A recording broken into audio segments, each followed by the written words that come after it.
What's going on, guys? It's the Draco Challenge here, and welcome to my Pokemon Stadium Let's Play, Part 1.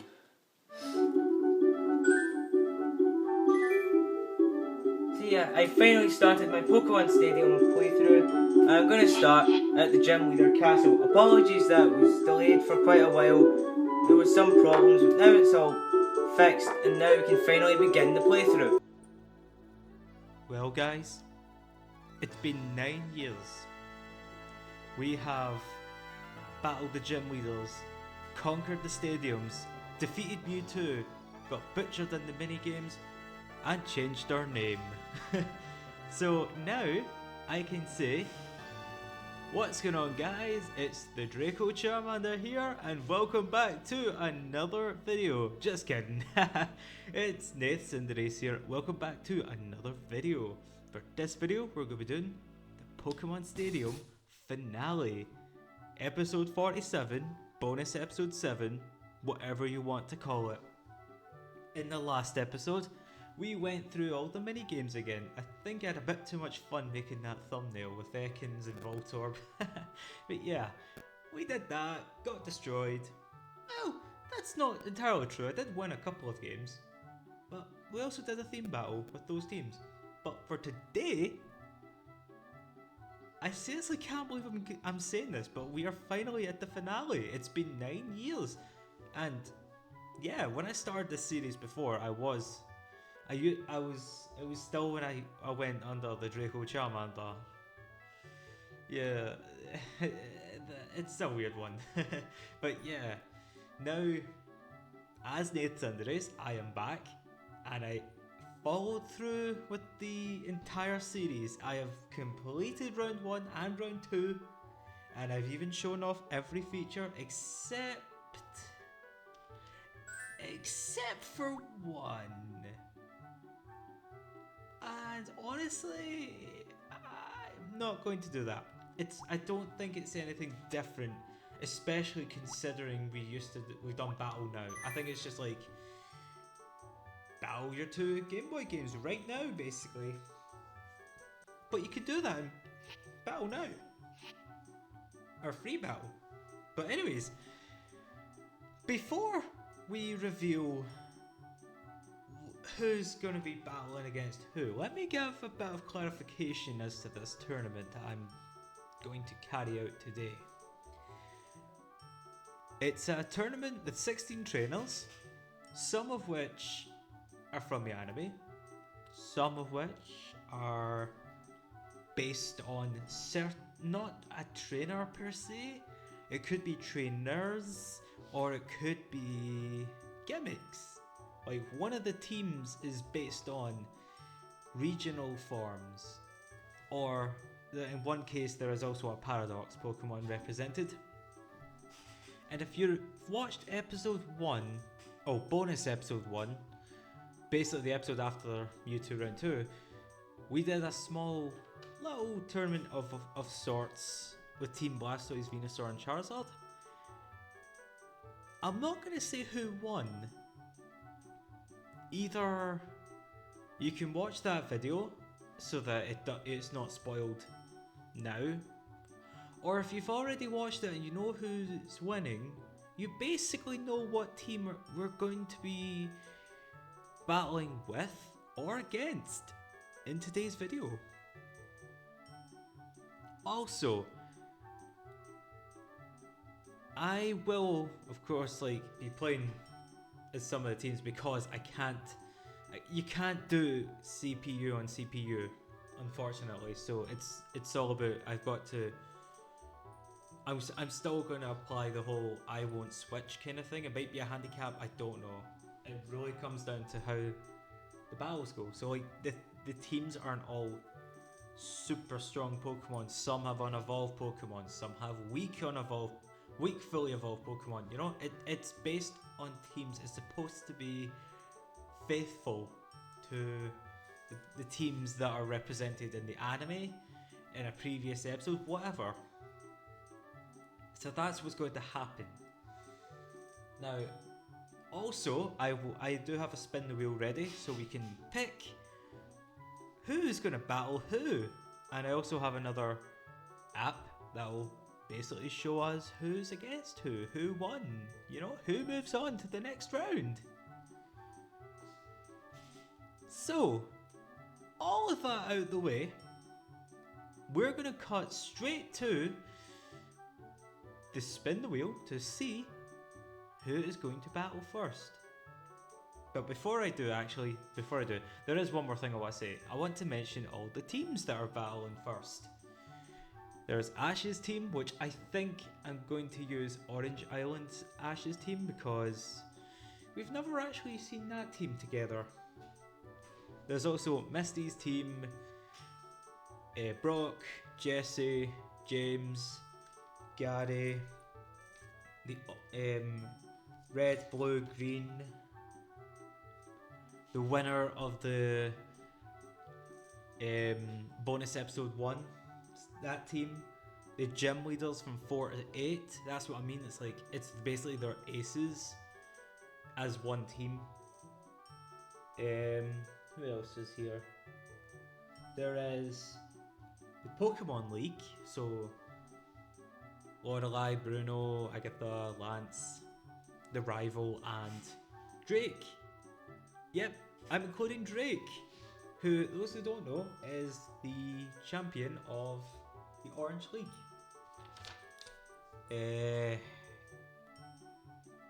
The Indigo League, so the anime one, we're going to have a Pokemon from each team that we saw, including the winner who had an Ivysaur. The Orange Island League, yeah, I think I said that. No, I have not. The Orange Island League, who has the 4 gym leaders, one of which will have 2 of their Pokemon in because one of those gym leaders was a double battle, and then Drake's Ditto. So I'm wondering where I got the Tauros. We'll figure that one out later. Go's team, which was the first 6 fully evolved Pokemon, or 6 strong enough Pokemon I could think of, and they're mostly bugs and flying types. For Kanto, that is. And finally, the team I mentioned of gimmicks and regional forms. So I count 2 from Alola, 1 from Paldea, 1 Paradox Pokemon, 1 from Galar, and 1 from Hisui. I think I've rambled on long enough. Let's cut straight to the spin the wheel and decide who's battling in each round.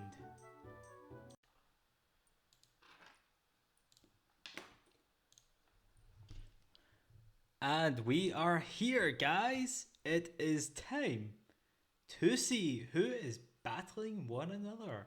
We have all 16 trainers here, and just for the record, the winner of the bonus episode, sorry. Yeah, their team's just under my name, so if you see Nathan Andres, it's bonus episode 1's winner. But enough about that. Let's see who's battling in the first round.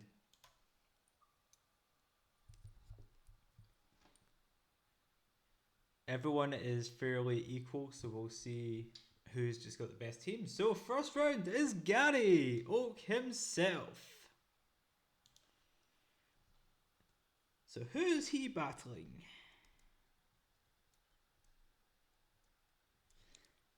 Gary's opponent will be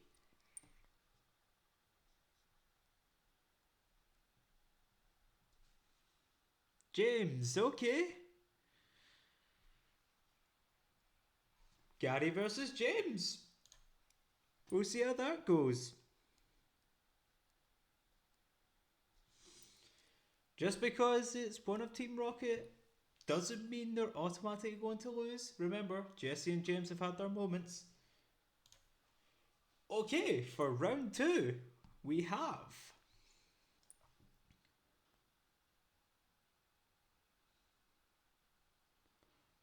Go himself with his ragtag team of Kanto Pokemon that I had to pick. There was just so many. But who's Go up against? He doesn't really battle much in the anime. He's okay, but he has his moments, but still. Is it going to be Jessie? And it is Jessie herself!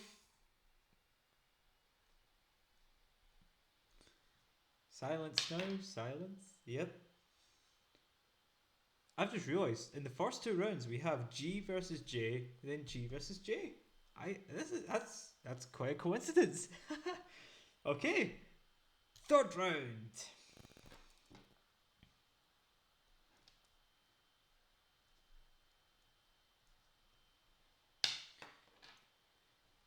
It is the gym leaders 4 through 8. 3 through 8. I wrote 4. It's 3 through 8. Just a moment. I meant 3 through 8. 3, 4, 5, 6, 7, 8, yeah. Because reason there's not all of them, because Misty and Brock are already on their own kind of slot. So who are they all up against?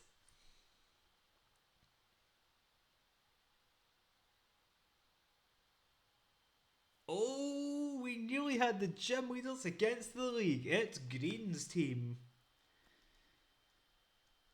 We'll see if Green is still able to win those gym badges or not. Okay, so round 4. After these two, it is. Is it red? Is it blue? And it's blue! This is anyone's guess as to who they're up against.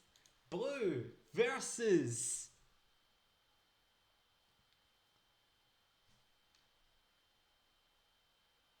I don't believe it, guys. Blue versus red. Of course, we had to see one of these battles taking place today. Red versus blue. And this is even the final round, so... the 3 Pokemon that they choose is detrimental. And I say that because, I should mention this while we're halfway through, the first round, the second round, and the semi-finals will all be 3-on-3. They'll have all their teams available, but only 3 choices. 3 Pokemon that will either spell victory or defeat. Next up.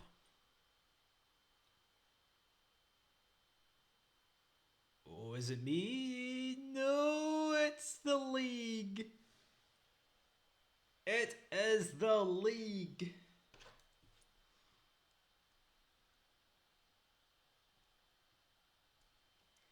And who are they all facing? Because you've got the Orange League and the Indigo League. So that league there is the in-game league. So who are they up against? I don't believe it, folks. They are up against our guy Brock.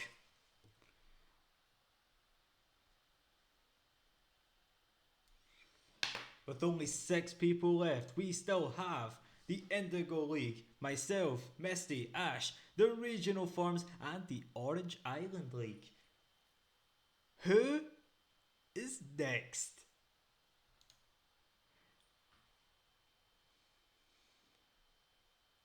Round 6 begins with...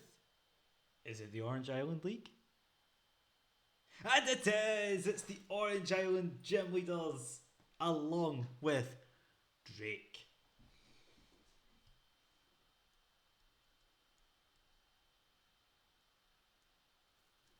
The Orange Island Leaders plus Drakes. Well, I'm not going to spoil what Pokemon it is. All I'm going to say is it's going to be a fun little Pokemon. And who's he again? Who are they all against? Is it Misty? And it's Misty herself. Okay, we have not seen Ashy Boy yet. We have not seen the regional forms. I've not been in it yet, and neither has the Indigo League that Ash himself took part in all those years ago. Next up.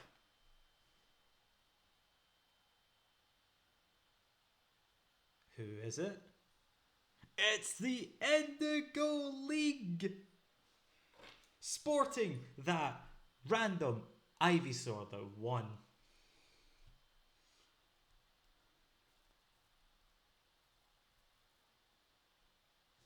The Indigo League is the trainers that are basically characterized all together. So it's a Pokemon from each team that was represented there. Because remember, Ash fought 3 or 4. Then there's Richie's Pokemon. And who are they against? They're up against me, or rather, the team that won bonus episode number 1.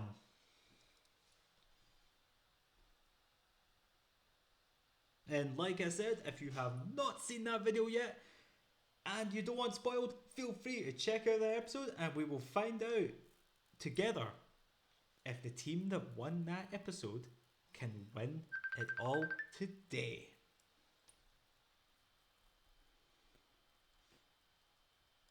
Now there are only 2 people left, and we know who's going to be in the final round of the first round. But we're still going to spin because it all makes all the difference.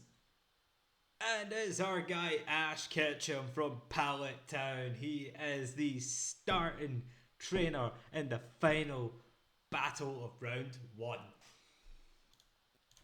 And just for fun,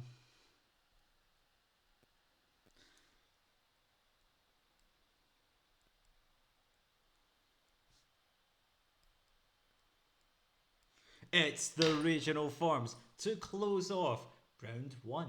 The funny thing was, Ash's team was the first one I wrote. The regional forms was the last one I wrote actually.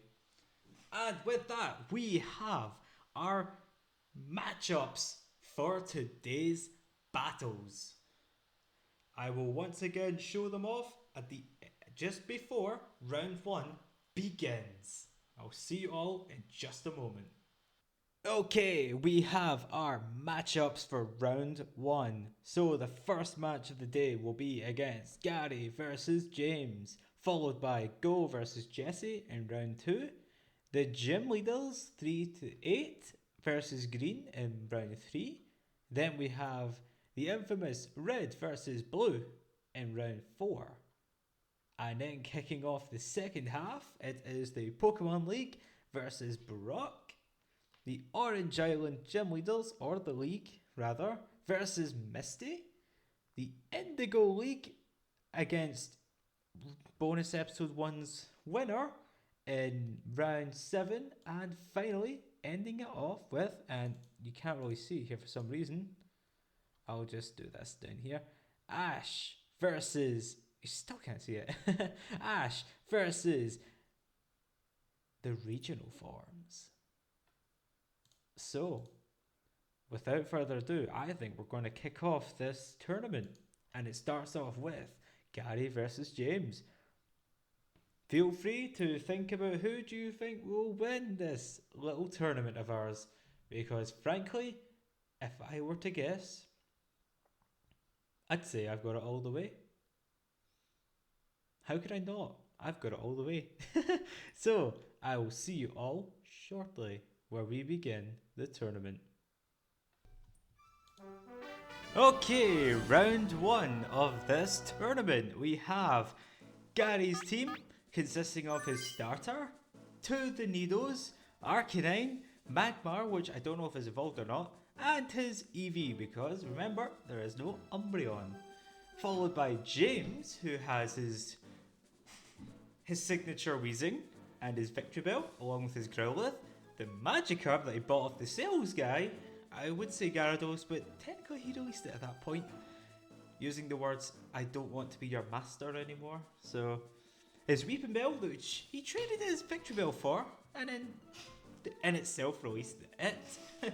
And the Graveler, which he did use in one of the Journeys episodes. I put that one in because there wasn't a lot of Pokemon James has in Kanto. And if you're wondering why Meowth is not here, well, you'll see another time. anyways. I am going to make this a bit fairer and spin a wheel on my phone. I don't want to keep doing it on... I don't want to cut all too many times, so I'm going to spin the wheel and I'm going to write down numbers 1 through 4, so bear with me a moment. Okay, because we cannot do computer on computer, I will spin a wheel every time I have to pick a team, and corresponding to the numbers 1 through 3 at the top, 4 through 6 at the bottom, whatever numbers we get will be the team I use. Makes it a little bit more of a challenge. So I'm going to spin the wheel of my phone. And the first one is number 2. So that is Nidoking first. Okay.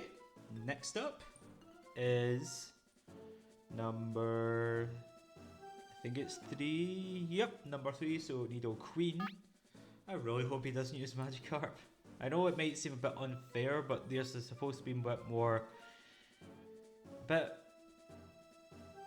supposed to be faithful to their actual teams. And the last number is number 5, so Magmar. The team is Nidoking, Nidoqueen, Magmar. Let's go! Round 1.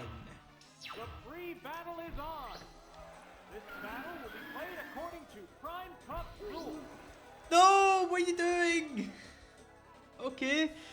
James decided he has every bit of faith in his Magikarp, whereas Gary has his trusted Nidoking.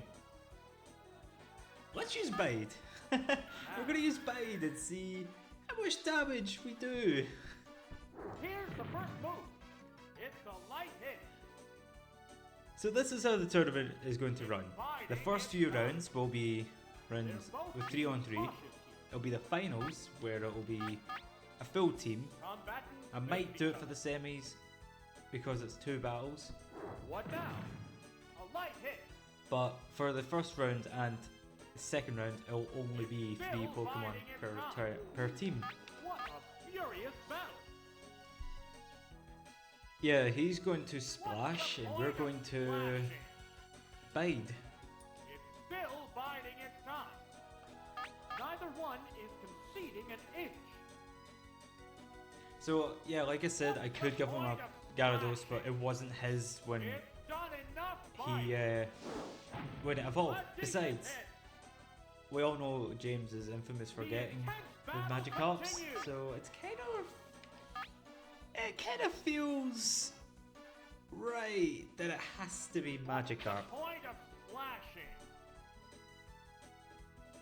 Whoa, horn drill. Gary was going a bit reckless there with Horn Drill, but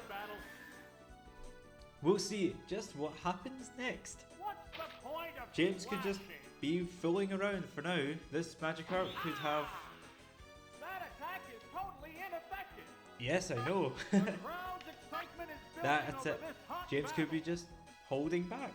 I mean, he does have a Graveler, which destroys the entire team that Gary has. What's this? And there we go, a Horn Drill. Neither of them are holding back. Actually, well, here we go. What'll it do? A miss? That didn't look like a good miss. Actually, is it 95% accuracy? And we have our first knockout of the tournament. It is Magikarp. So sorry there, dude. Next up is his Victory Bell. The one that screams. Or the one that it's inside scream. What's he going to do now against a horn attack? What's that? Good hit. He's using Razor Leaf. What will that do? Powerful strike indeed. This is anyone's game, folks. Yes, you might be wondering, why isn't Gary using Earthquake? Well, gotta make this more interesting. What'll it do? A decent hit! Decent hit indeed. Almost under half. What now? Will that be fun? And there we go! Needle King is down! Which Pokemon is It coming is an out? even 2 against 2 now. And next up is Needle Oh, Queen. the Queen! We're evenly matched We have with two seen Pokemon Gary aside. using Needle Queen in Neither the Pokemon Johto, is backing down. the Johto League, really, against Ash. So which begs the question, what's gonna happen And next? our issue.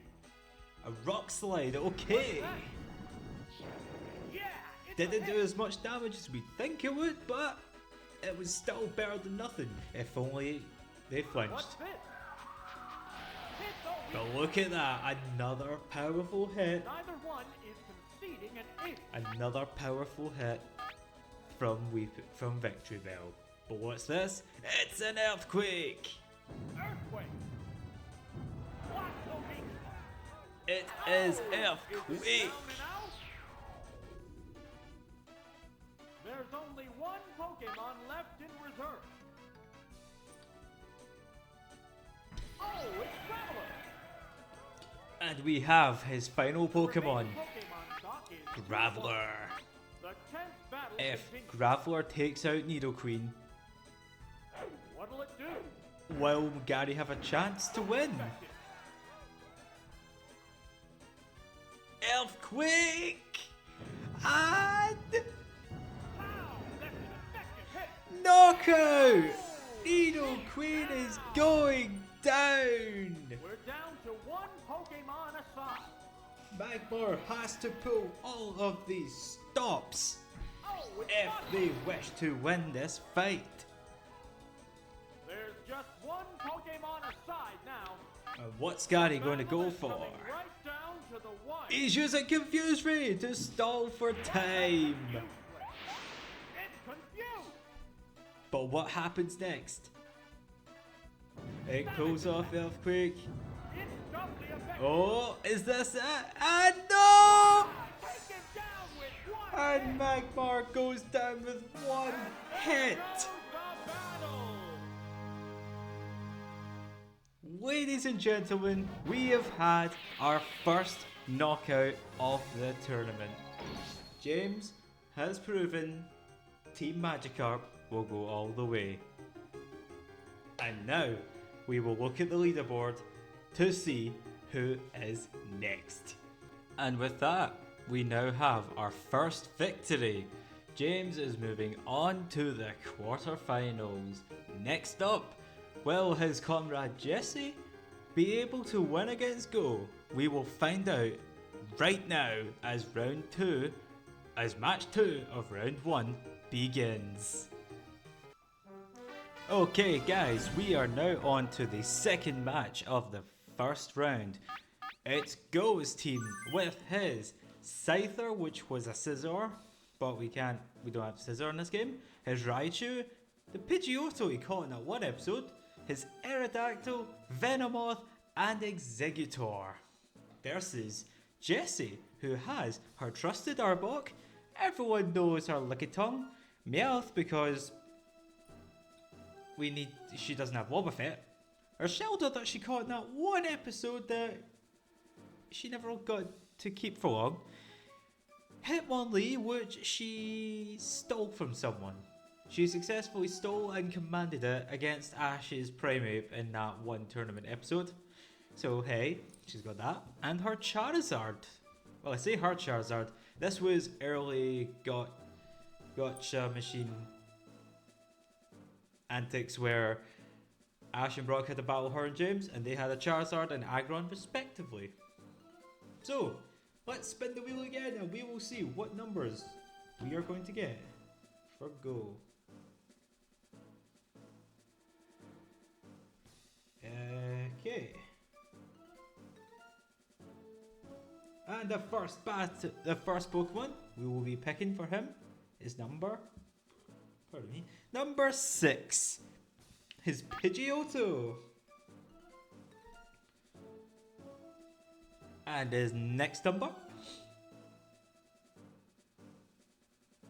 will be number 5, his Raichu. Interesting, Raichu has a good advantage with 2 of these Pokemon.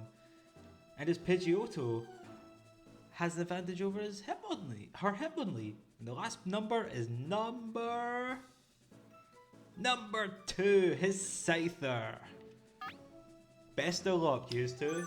Time to see who's going to win. The free battle is on. This battle will be played according to Prime Cup rules. And it is his Pidgeotto against her trusted Arbok. Such a weird one that we never got to see James's wheezing, but we get to see Arbok. Now, how is he going to return the favour of seeing such a powerful Here's Pokemon? the first move. A decent hit. A good hit, but not as much as you would think, as he is choosing to fly. What a furious Can Arbok do anything against this? We don't know. And Arbok tries to use Glare, but it doesn't work. And time for the aerial attack. A critical hit! Go is not playing around. Jesse has to really come up with the best strategy to win What's this. that? Power strike. Okay, so not enough to take down Pidgeotto, but Pidgeotto will continue. The intense battle use flying. continues. What's this? The move fails. And another Glare doesn't work. That begs the question. What would do? Oh, can he survive? Can Pidgeotto outlast Arbok? Another show of strength. Right. And it's a hit, and Pidgeotto is gone. It is no longer in What will this the next fight. Pokemon be? Who's next? It will be goes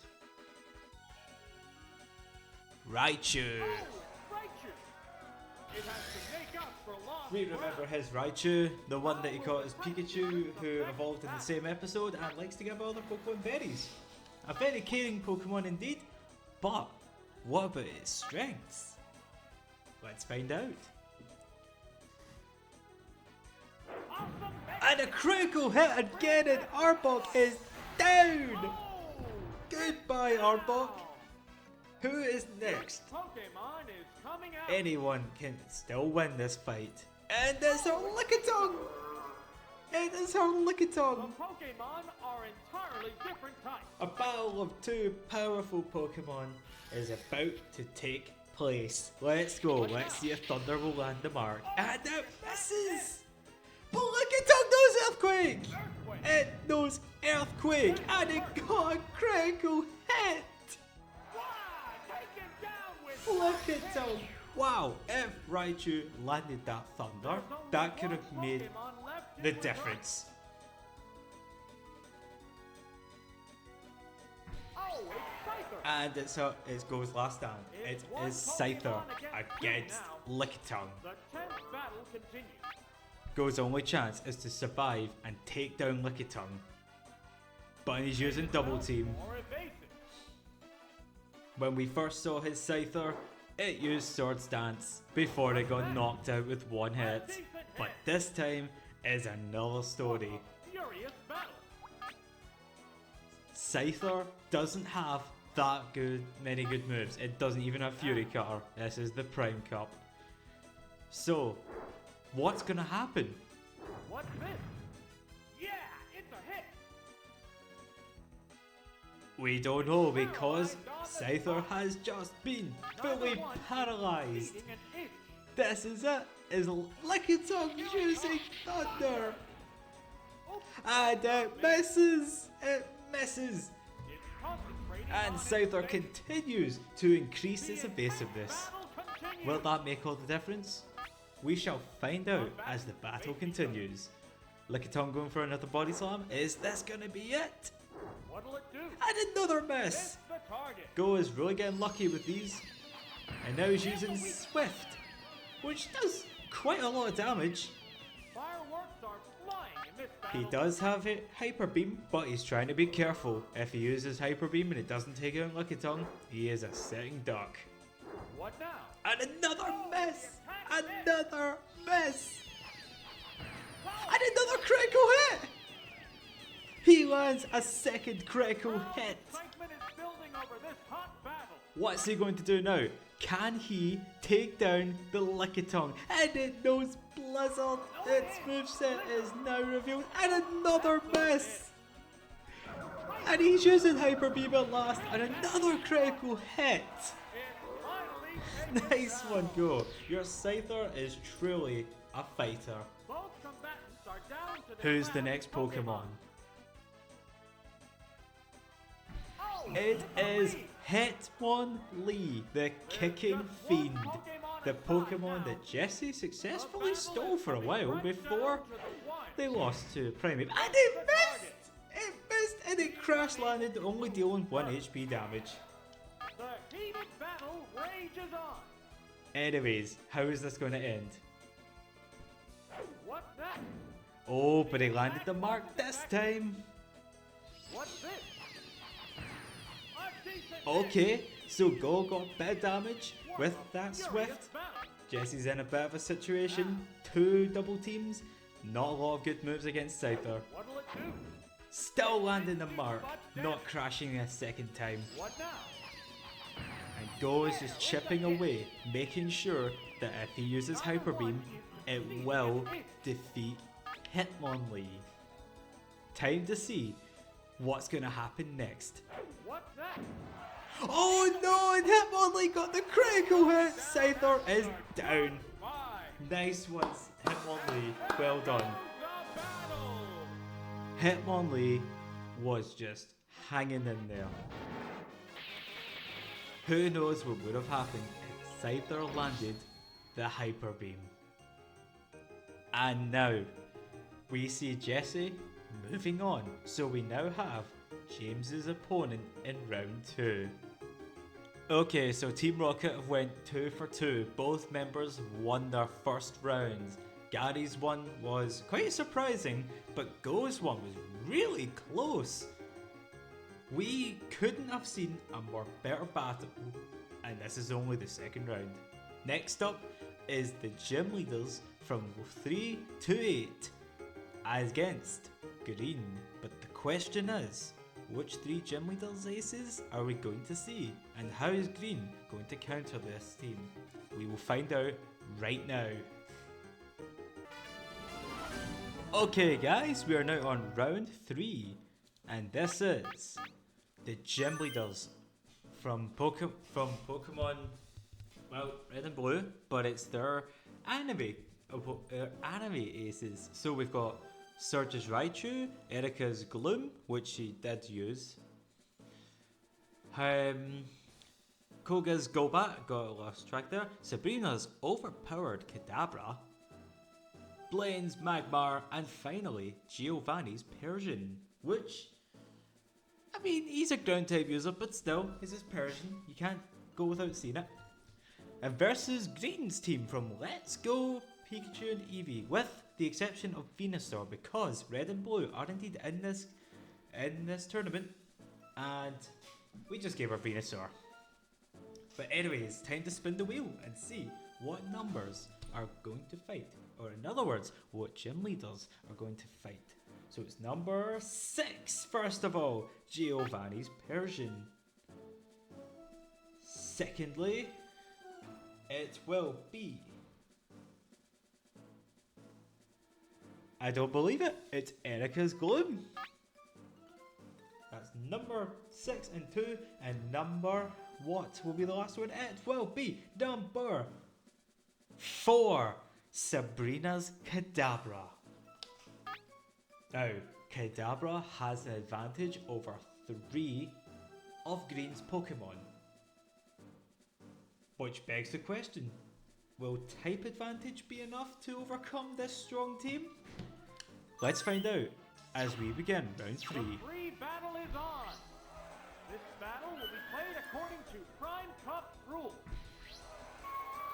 Battle of the mammals. It is a fox and a cat. Let's see who wins between these two. Giovanni is going to start the fight with a bite. No rhyming intended there. A critical hit. Persian is a really fast normal type in this game. But what's this? Green is using Fire Blast and burns the physical attacker. This is not good for Giovanni. If he loses his Persian, then it's up to Erica's Gloom to fight the rest. Even with his strongest attack, it still wasn't enough thanks to that burn damage. This could be a problem. An all or nothing gamble did not pay off well, as Persian goes down. Next up is Erica's Gloom, who is also in a bit of a tight spot with a tight disadvantage. Is this going to be the end before we even get to see Green's team? Is this going to be a solo run for Ninetales? If this misses, we'll find out. And it lands the mark! Lands the mark. We were about to see Stun Spore should that have missed. But next up is it is Sabrina's Kadabra, the overpowered one that turned Pikachu's Thunderbolt into a Thunder Dragon. There's only one Pokemon against The three. one that was revealed as one of the strongest Pokemon Ash faced at that point, and it's faster than Ninetales! With a big psychic and a critical hit, Ninetales is down. The reign of terror of Ninetales comes to an end, but who is next? If it's Victory Bell or Gengar, this could be problematic for Green. Oh, it's Gengar. And it's Gengar! We almost had the Haunter Kadabra fight that we were promised so many years ago. But what's gonna happen? Kadabra is faster and gets the special drop! Wow. And they're using Nightshade? This can't be right. Why use Nightshade? Surely you want to use something stronger. But then again, it did a lot of damage. And with a psychic, another psychic, Gengar is down. Once again, Sabrina is proving she does not need to evolve her Kadabra. And if she evolved Kadabra, well, we'd be probably facing a Pokemon equal to Mewtwo. But it's Victory Bell! Victory Bell is up next, and I honestly don't think Green is going to win this, but I never will say exactly who will win. Special drop. Victory Bell survived just barely. And a critical hit. Oh, nearly a knockout. And with one more psychic. There it goes. That one hurt. Green has been defeated. Is it down and out? Sabrina's Kadabra may very well be the strongest of the gym leaders' ace Pokemon.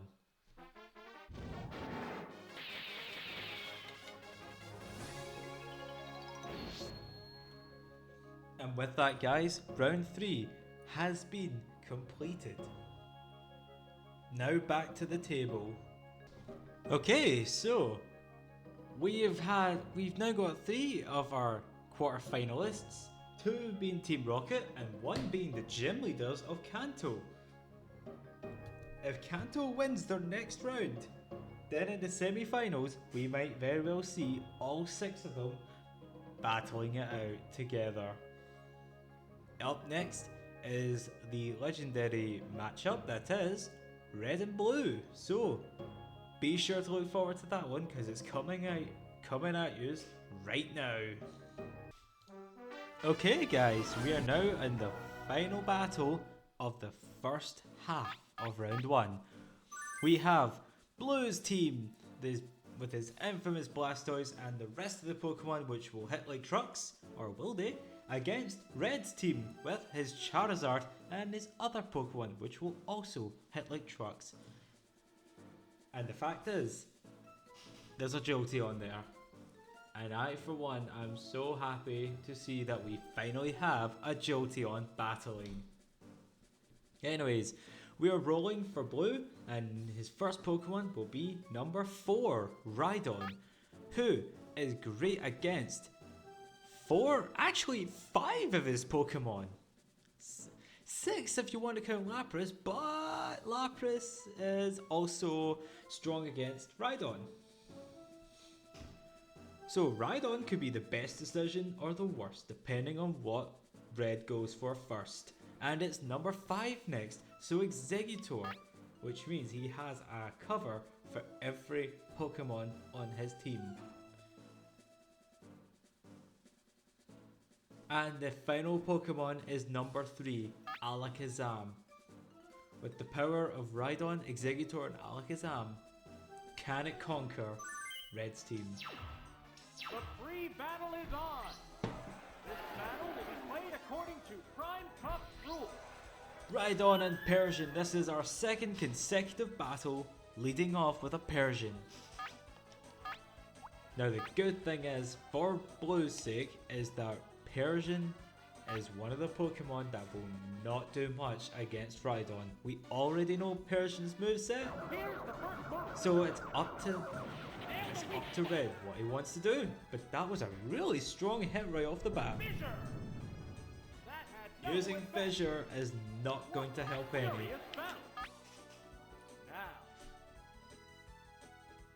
And Persian is unable to attack. It is vulnerable to this Earthquake. there's the attack. Severe hit. And it does a lot of damage. Neither one is Blue is succeeding not at aiming. playing around. He lost his champion On back, crown face each all those years ago, and this is him wanting to reclaim it. What now?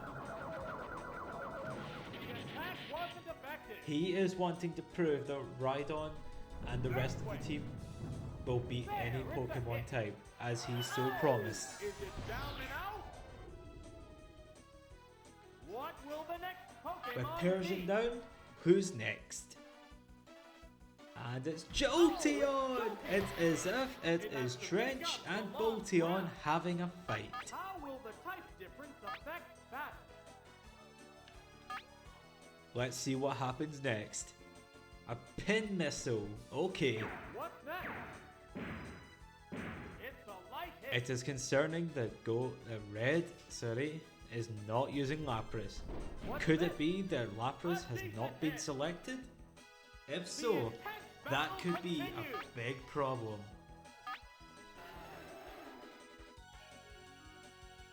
Oh, he's switching Pokemon. Oh, it's And he's using Charizard, thinking that Rhydon will use Earthquake, but that is not going to happen. nail the weak spot. Will And this Charizard Pokemon has swap already mates taken to more than follow a half battle? the damage that it has. No, just less than. What now? What's this? A Fire Blast is burning Rhydon! Is this going to be the difference between surviving? Thunder. Whoa, looks like It a just bad survived, Pokemon but burn choice. does not affect Thunder. What a furious bounce. Now, Both of Red's Pokemon are severely damaged. He's using Fly, he is letting the burn damage do the dirty work and then landing a hit on the very next Pokemon. That is sneaky, but also a good plan ahead. He is taking down the biggest threat to his entire team. And the next Pokemon is going to get hit with a very nasty lesson of the real. Pokemon are entirely real? different types. Well, shall we say a real sky-high problem? Can Exeggutor survive? We shall find out. There's the attack. A critical hit! Oh, this Pokemon looks wrong. But it survived! It stuck the landing! And knocks out Charizard. Oh, Is it down? Charizard is down for the count. There's only one Pokemon left. And his in last reverse. Pokemon has taken a bit of damage already, but we know is the fastest Pokemon on the field. The remaining Pokemon stock is 2-1. The 10th battle continues.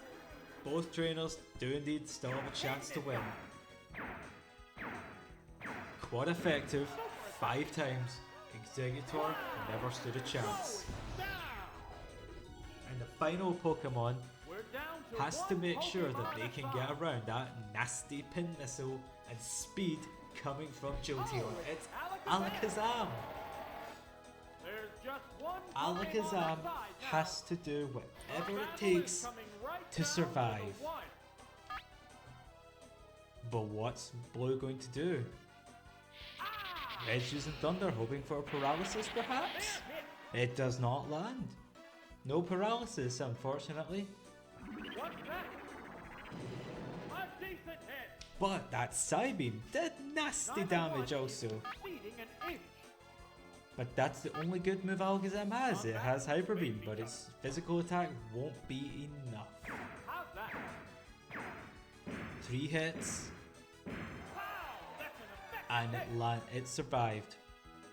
It is possible Blue can still win. What now? Good hit. And he does! Blue beats Red, ladies and gentlemen! Blue beats Red. Just barely. There we go. Unfortunately, not an official match. But hey, he has bragging rights. And as we close off the first half of the first turn of round 1, we look back at all of the trainers who have made it through so far. Okay, so for the first battle of the quarterfinals, there will be Jesse and James battling it out. And the second, it will be the remaining gym leaders of Kanto against Blue, who has conquered the gym challenge and the Elite Four before. Will he do it next time? We'll find out next. We'll find out in the next round. But first, we still have 8 more trainers who are still to show us what they're made of. Next up, it is the Pokemon League versus Brock. The strongest of the strong against one of Ash's most trustworthy and loyal companions. We're about to see just how that's going to play out. Okay, so round 5 is kicking off right now. It is the Pokemon League versus Brock. Quite the irony. The strongest in Kanto versus the first gym leader. Now, for the theme here, we have Lorelai's Lapras, Bruno's Machamp, Agatha's Gengar, Lance's Dragonite, dare I say, the rival's Raticate, whatever his name is. Yeah, we've got to bring the Raticate somewhere. And also, I can't remember his name, but it's the rival's, it's his Tauros from Let's Go Pikachu and Eevee. And facing them is Brock's Vulpix, his Golbat, because there's no Crobat, his Geodude and Golem. I say his Golem, it's in the Pewter City gym, but I don't know if it's actually his or not. Probably is. His Onix, which there's no Steelix, so we can't have that. And that the same goes for his Chansey. So let's spin the wheel to see what 3 Pokemon, trainers even, are going to battle Brock's team. We have number 1, the Lapras. That is gonna be the big one here. And then for our second spin, it looks like number 5, and it is number 5, the Raticate.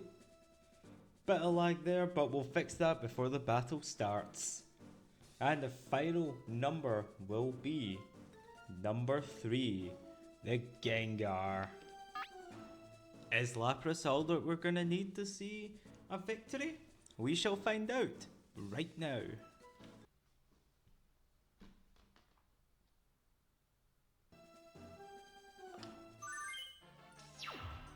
The free battle is on.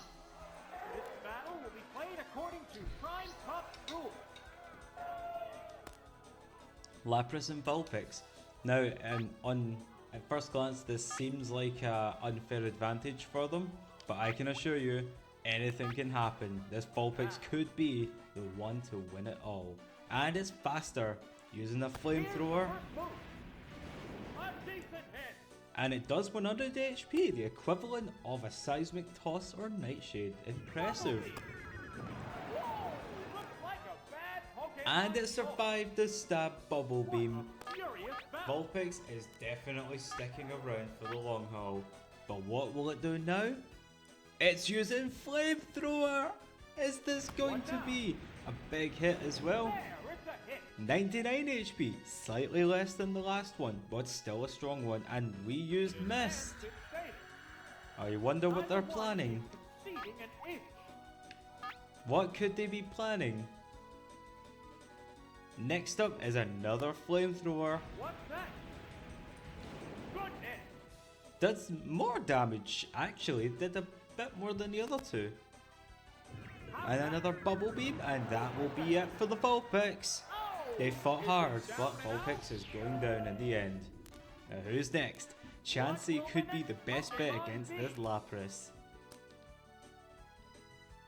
But instead they're going for this speedy Golbat instead.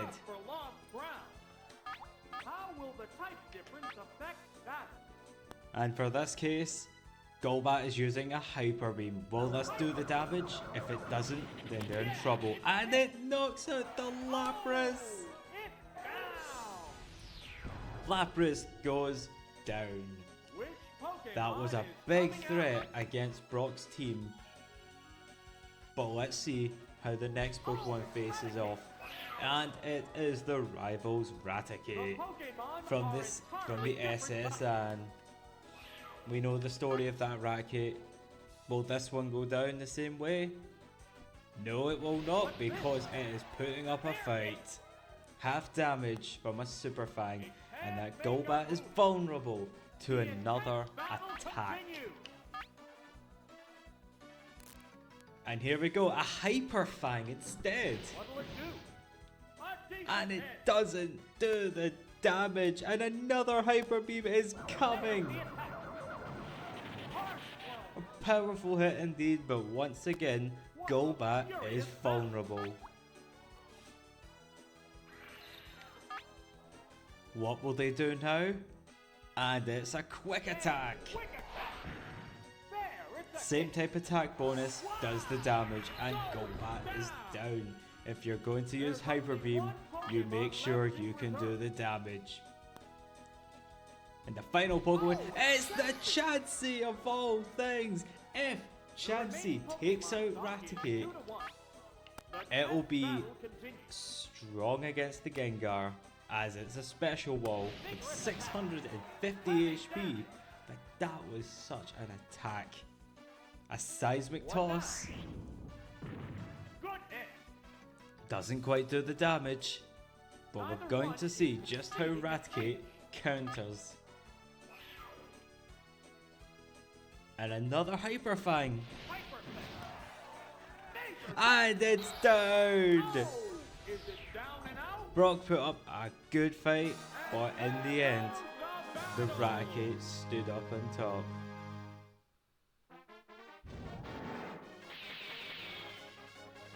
Technically, Brock had 3 unevolved Pokemon, but still, he did really well, but not enough to make it through the next round. Okay, so we have 5 of our quarterfinalists now ready to face each other next round, but the question is, who is going to be facing the Pokemon League? It's between the Orange Island Gym Leaders plus Drake's Ditto, because adding up the numbers, and Misty herself. Can she win and avenge her fellow gym leader?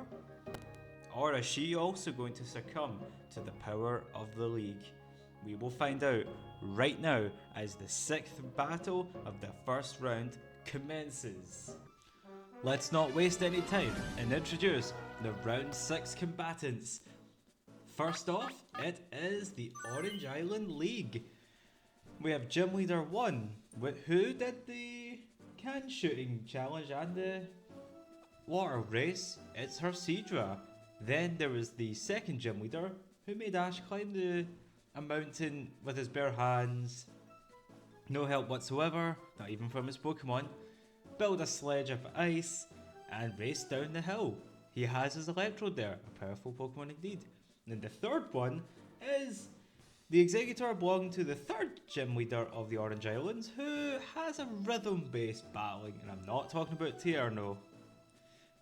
The next two Pokemon are from the fourth and final gym leader, who, for the first time seen in the anime, had a proper double battle against Ash. It's her Alakazam and Marowak. And to make it fair, we brought Drake's Ditto. And Drake is the champion, if you will, of the Orange Islands.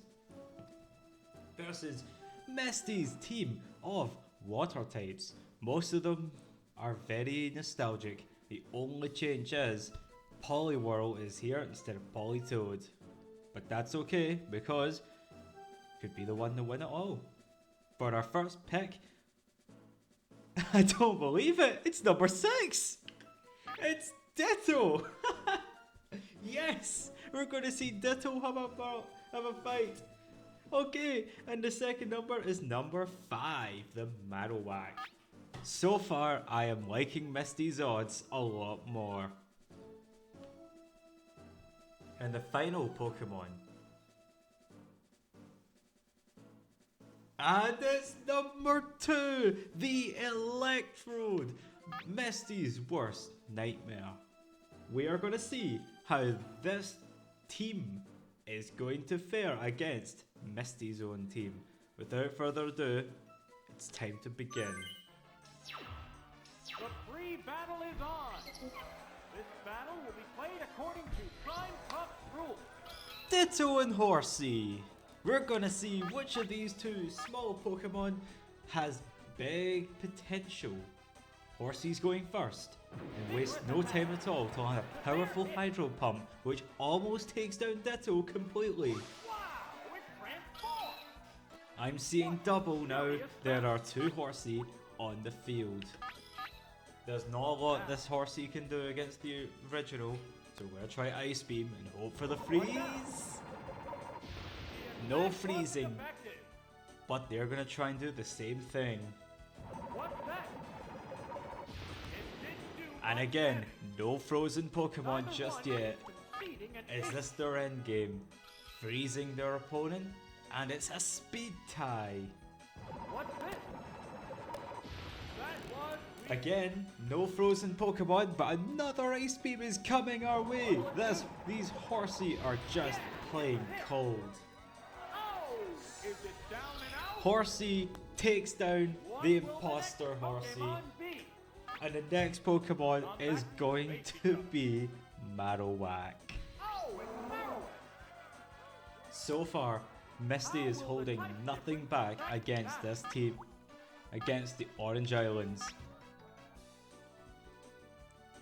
And Horsey continues to rain terror down on this team as it lands in the Hydro Pump. Is it a one hit? It's a one hit KO! Taken down with one. Wow! Horsey is just unbelievable today, folks. Horsey is not holding back. Oh, it's electric. There's only one Pokemon against 3. The battle has become one-sided. It's gotten to that point where Drake has to, not Drake, the whole team just has to really spice things up with a Thunder. Thunder. And it lands the mark. Horsey never stood a chance. It's down. But it's saying that Horsey put up a really good fight. And up next, it's Starmie! Starmie is one of Misty's strongest Pokemon. Which begs the question, how are they going to fight at a disadvantage? And from the looks of it, it stuck the landing! Giving off another powerful Thunder, but did nowhere near the amount of damage Electrode is capable of. Up next is a Swift. It's a swift attack. Boom. Wow. Starmie did try, but in the end it did not help. But with the HP damage and Gyarados up next, arguably one of, if not the strongest Pokemon in Misty's team, taking away the fact that it can Mega Evolve. It's time to see how they fight next, and we're going for a Thunder Wave to try and slow down that Gyarados. And it succeeds! And it's using Fire Blast. Burning the Electrode, but is it going to be enough? Electrode's last hope is to use Thunder. Will it land the mark? And it does! Quad effective, Gyarados is down. Electrode was not messing around, but Misty really put up one heck of a fight with that Horsey. It goes to show the smallest of Pokemon can make the biggest difference. Unfortunately, the rest of our team couldn't handle the Electrode. And once again, another gym leader has fallen to the wrath of the league. But she put up a better fight than Brock did, unfortunately. That being said, it's on to the seventh round of the seventh battle of the first round. The Indigo League versus myself, or the bonus episode 1 winner.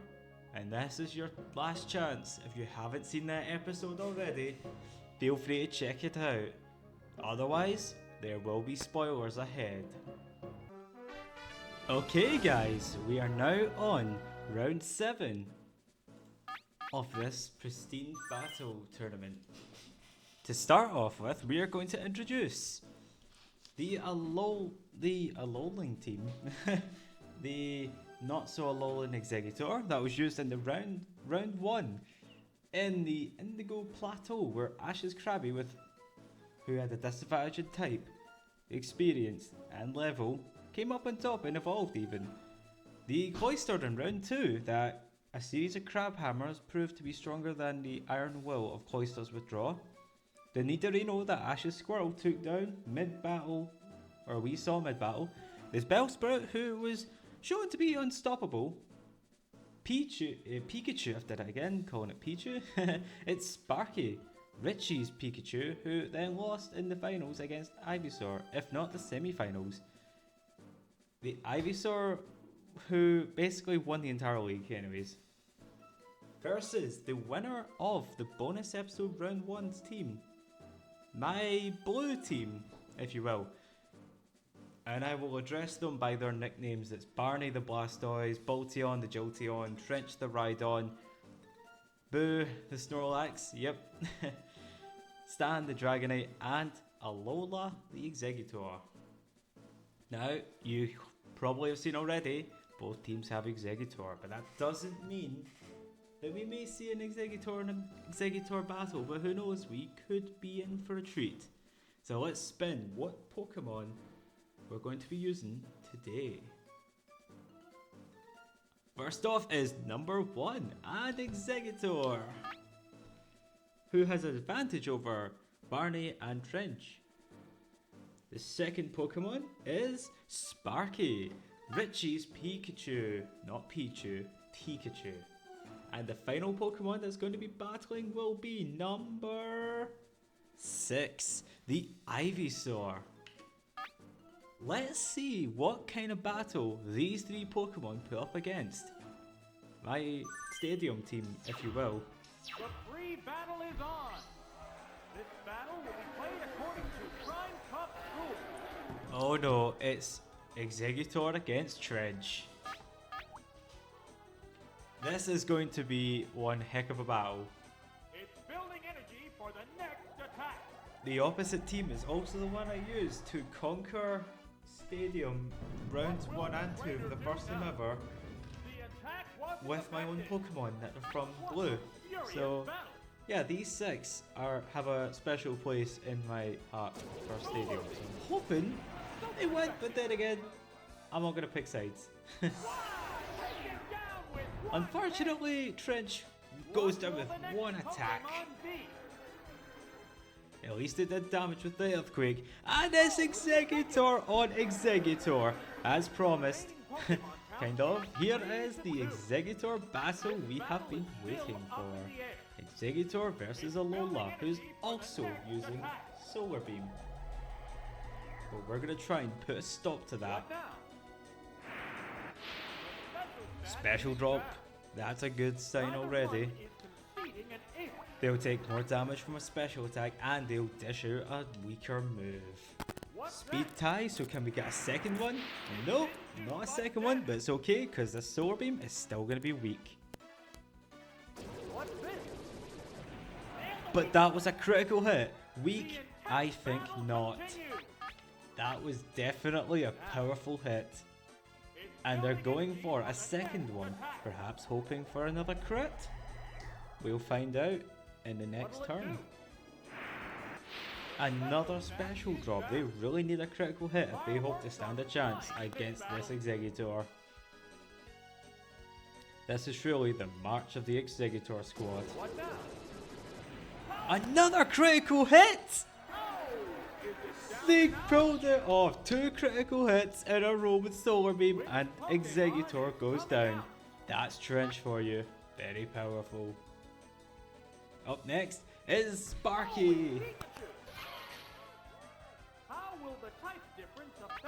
2 special drops. Can Sparky pull it off? He's using Reflect. They're playing careful now. And they're going for a Psychic. This shouldn't do too much damage. But it does drop Sparky's special stat. So what are they going to do? They're going to use Thunder Wave. Okay, interesting move indeed. Put an Executor in their place and it stays paralyzed. And now is it time for Richie to attack? It is. They're going for Thunderbolt. It's a battle of critical hits, I tell yous. This one is going to hurt. A critical hit. This Executor will not slow down. And Sparky unfortunately goes down too. One more Pokemon to face off against 2. This is the Ivysaur that won the Pokemon League in the anime. Will it win this one? With only 2 moves, this Ivysaur isn't going to be doing much damage. Or will it? A high critical move in Razor Leaf. Not enough damage. But it's so close. Executor wasting the turn by using Solar Beam. Now what could they be possibly hoping for? Another Razor Leaf, only for Alola. Yep, to finally go down. Now who's the last Pokemon? Who is it that's going to be opponent number 3? It's Barney the Blastoise! There's just one Pokemon aside now. The battle is coming right down. And it's using Hydro Pump. Doesn't do that much damage. Is Ivysaur going to win this? Critical hit and super effective. This is intense, folks. Ivysaur might just very well beat a Blastoise. Another stick in the landing again. One more Razor Leaf. And it's down. My original team may not have been able to win, but it was still nice to see them with one last stand. Which begs the question, could Jolteon have made all the difference? We're never going to know, because my original team is down. I should be sad about that, but to be fair, that means we have another opponent for the next round. Now let's see how the leaderboard is going so far. Well guys, I can't believe I'm saying this. I'm out. I'm finished. My team never made it through to the final round. But, having said that, we still got to witness another good battle. Now, for the final matchup, which for some reason we can't see properly, it's Ash versus the regional forms. Who will win that round? We shall find out together. Ladies and gentlemen, this is the final battle in round 1. We have the Orange Island team, which we don't speak of often, minus Snorlax. We have Charizard instead, plus the Tauros that Ash actually battles Drake with, if I recall. And also his Lapras, who... how would he have gone through that if it weren't for Lapras? Anyways, against his other team. The other team, which is based on forms. So we have a Alolan Sandslash and a Alolan Ninetales, if you will. Paldean Tauros, Galarian Weezing, Hisuian Arcanine, and Paradox Jigglypuff. Interesting to say the least, but, you know, I gotta see how this goes. But anyways, we are rolling, and the first Pokemon on Ash's team is number 3, Tauros. That is going to be a great start for him. The second opponent, well, the second Pokemon is going to be number 1, his tried and true, his Pikachu. And the third and final Pokemon is going to be number 4, his Bulbasaur. Let's see if they've got what it takes to win this round. Ladies and gentlemen, at the final round in the final battle in the first round begins. The free battle is on. This battle will be played according to Prime Cup rules. To start off with, we have Tauros against Alolan Ninetales. That's going to be an interesting one because Tauros hits like a truck, but if it gets burned, if it gets burned, well, it's just going to end really terribly for Tauros. Ash has indeed battled with Tauros a few times in the past, and every time we've seen Tauros perform pretty well. It's not gone on broken win streak, but it's still really a strong Pokemon. It made Ninetales flinch. So that is definitely a big help indeed. Can it snap out the confusion? And is it confused? No! Confusion will not slow down Tauros as Ninetales hangs in there just barely. Weakening Tauros' defenses. Is Ninetales setting up for its own attack? Or is Ninetales setting up for an ally? Another confusion? Not happening as Tauros sweeps the Ninetales. Oh! Is it down and out? What will the next Pokemon be? Yes, indeed. Who is next? And it's Sandslash, a physical attacker. So Ninetales might have just actually set up really well for Sandslash. But Tauros, on the other hand, can it get the burn?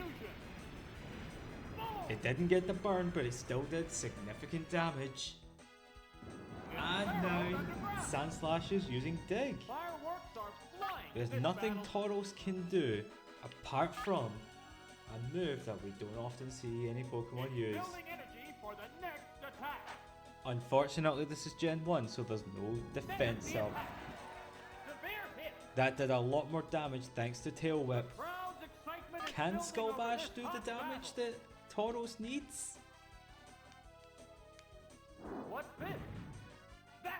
Good hit, but it wasn't enough. As Sandslash once again digs in the ground. What a furious battle! And it looks as though Tauros is in a bit of trouble. As Sandslash lands the mark, then Tauros is most likely going to go down. Yep, Tauros is knocked out. Tauros definitely put in a lot of work But the next Pokemon has to be prepared because it is none other than Ash's partner, Pikachu. What's going to happen here? What can Pikachu do against Sandslash? There's only one attacking move that Pikachu can use. What now? Didn't do the damage. And Sandslash is going for Dig. Which begs the question, how will Ash retaliate? They go into battle posing. And it looks like he's trying to protect Pikachu. It's more resistance If not than against the damage, then hopefully allow Pikachu to stay alive. super effective. Nope, still a one-hit KO. Unfortunately, Pikachu goes down. Which means the last Pokemon, which we don't know will be faster, is Bulbasaur. Oh, it's Bulbasaur. Bulbasaur could be the difference between winning and losing, The 10th but we'll battle find out continues. right now. Sandslash is faster, What's that? uses Rock Slide, lands the mark. Bulbasaur took a bit of damage, less than 100, Razor Leaf Flurry. Oh, and it missed the Razor Leaf. battle continues. That is not good at all.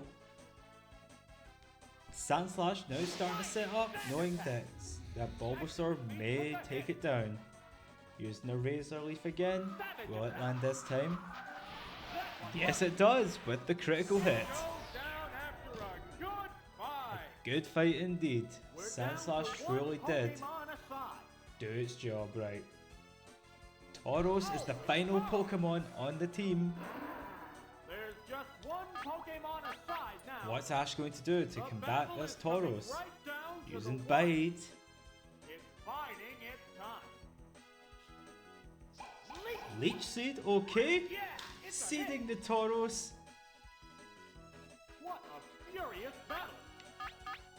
So Ash cannot use any attacks It's still that will biding its physically time. damage Tauros. Leech Seed doesn't do the damage It's pumped the up Bulbasaur its would have. special rating. So Ash is instead Fireworks are flying in this battle. strategically increasing Bulbasaur's stats. It's still biding its time. And the Leech Seed is doing its job still. It's concentrating on its state. Once again, Ash is playing it careful, which is not like him. He's usually Over this hot battle. a crafty battler. It's done enough fighting. Oops, Didn't that's do any not damage it. because Bulbasaur didn't actually do any damage itself. It was the Leech Seed that did the damage. So Tauros's Bite did nothing. Now, He's using Bite again. This could be Ash's biding break. its time. Another Leech Seed damage. Here's Razor Leaf. What now? Missed the attack. Neither one is conceding an inch. That Sandslash's sand attack is definitely taking its toll on Bulbasaur. Still biding its time. More damage from the Leech Seed. It's pumped up its special rating. Another special increase. Sparks are flying in this heated match. Will Tauros attack this turn? It's not going to. It's still And biding all the its while, time. it's still losing HP. And Bulbasaur back up to full health. Still won't Once again, attack. the special stat has increased The up to intense 4 battle stages now. continues. 5 actually. 5 stages now. Combatants face each other. Tauros attacks, but It's done enough what's it going to fighting. do? Bulbasaur never actually attacked. Is this it? Is this going to be the big play? Next, It lands, critical hit. And Tauros is still hanging in there. furious battle. Bulbasaur, you need to land one more good attack or you're done. Fire Blast, even if this lands, Bulbasaur should survive. Super Look at that. Bulbasaur practically ate that attack. Bulbasaur is truly doing his best. I can't believe I'm saying this, but Bulbasaur took down Tauros. You seen that there, folks. If it weren't for Tauros constantly using Bite, the regional forms could have won. That is why Ash is the reigning monarch, because he knows how to battle. And with that, the final battle of the first round is done. And now we will conclude the first round by showing off the table once again, proving to everyone that only the strongest move on. Okay guys, so the first round has now been finished. So, we have our matchups for the next round, the quarterfinals. It is Jesse versus James in the first match. The second match leading off with the gym leaders of gyms 3 through 8 against Blue. We then have the Pokemon League versus the Orange Island League, which is going to be interesting. And then finally we have the Indigo League against Ash. So, without any more delays, it's time to see which of Team Rocket's members can win in a 4-on-4 match. Okay, so for James we rolled 5, 1, 3 and 4. Wheezing, Victreebel, Growlithe and Weepinbell. That begs the question, who are they going to go up against for Jesse's team? Let's find out together. And for Jesse, it was 6, 2, 5 and 4. Meowth, Charizard, Hitmonlee, Lickitung. Now, let's see which of these two trainers can win today's match. Okay, the first battle of the second round is against Jesse and James. We rolled the numbers to see what Pokemon they were going to be using, and we got these results. The next round, a Team Rocket member would most likely and definitely make it to the semi-finals. But who's it gonna be? I don't know. I'm gonna use them in order that they were selected. Jesse probably won't do the same, but yeah, I'm gonna do it that way. So it's Wheezing against the Kicking Fiend that Jesse stole and successfully commanded in that one episode with the fighting Pokemon. Now let's try. Let's see what they're gonna do. It's a seismic toss right off the bat. Because this is anything goes, they are now level 50, new movesets, and we're gonna see just what they can do. So, a Fire Blast to start off the match, along with a seismic toss. No burning and no dizziness anyways from going upside down. Here's another seismic toss. Yep, it is a hit indeed. And look, we're going for Sludge instead. What's that going to do? It's only going to go knock out Hitmonlee. Nice one. The first casualty of the second round. What will the next Pokemon be? James is not playing around, but neither is Jesse. And it's her Charizard that she commanded once.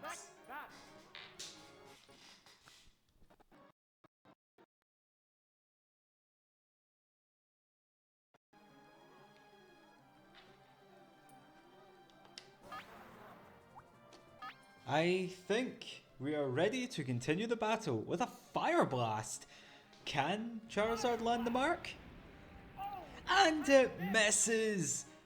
Wheezing is going for the Sludge attack, as they say in the anime, but look at that, a critical hit.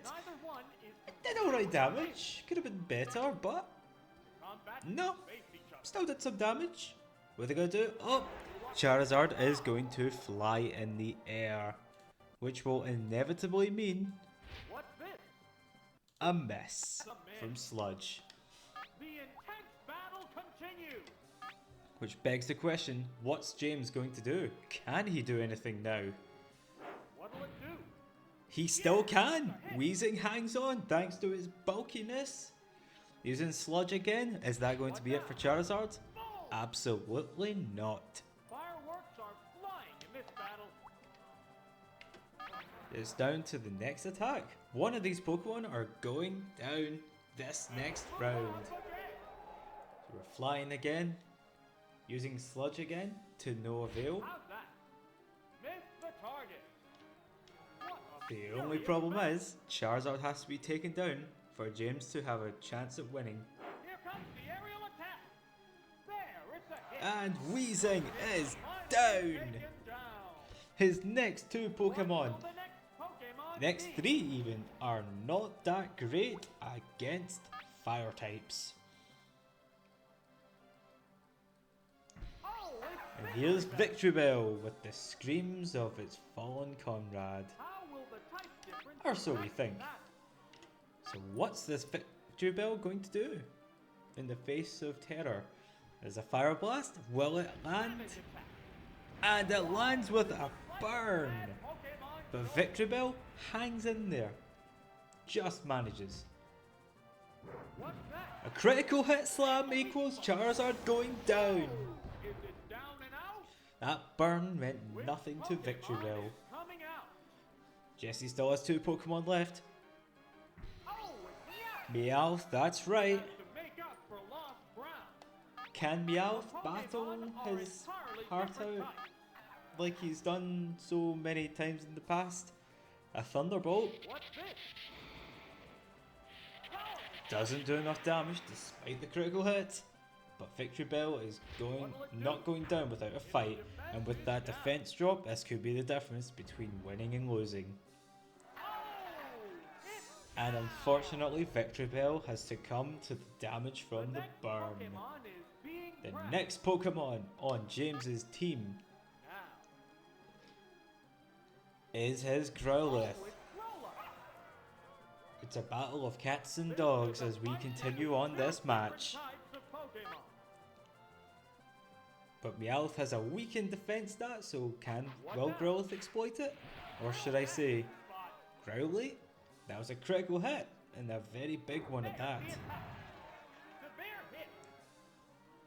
As much as the effort was put in for Victreebel, that body slam unfortunately was not enough. Another slash is coming Growlithe's What's way, that? Hit the weak spot. and Growlithe is down. Going down. We still have one more Pokemon for James. This is not over yet. It isn't over until the last Pokemon move has been thrown out there. Oh, it's Whippet. Can Victreebel win this bout? And will Victreebel stand a chance against Jesse's last Pokemon? What's this? Another Thunderbolt. No paralysis, thankfully for James. He still has a fighting chance. Razor Leaf to knock out the Meowth with that critical hit. Is it down and out? We're down to one Pokemon aside. And the last Pokemon we know is Jesse's terrifying Lickitung, boasting incredible defenses and a roster of moves that will make even the scariest of Pokemon quiver in fear. Oh, toxic. And now for the poison. Will the poison do the dirty work? Can Weepinbell dodge? No, it cannot! Is this it for Weepinbell? There's a big difference in HP. Is this going to be Weepinbell's final attack? He has a Razor Leaf.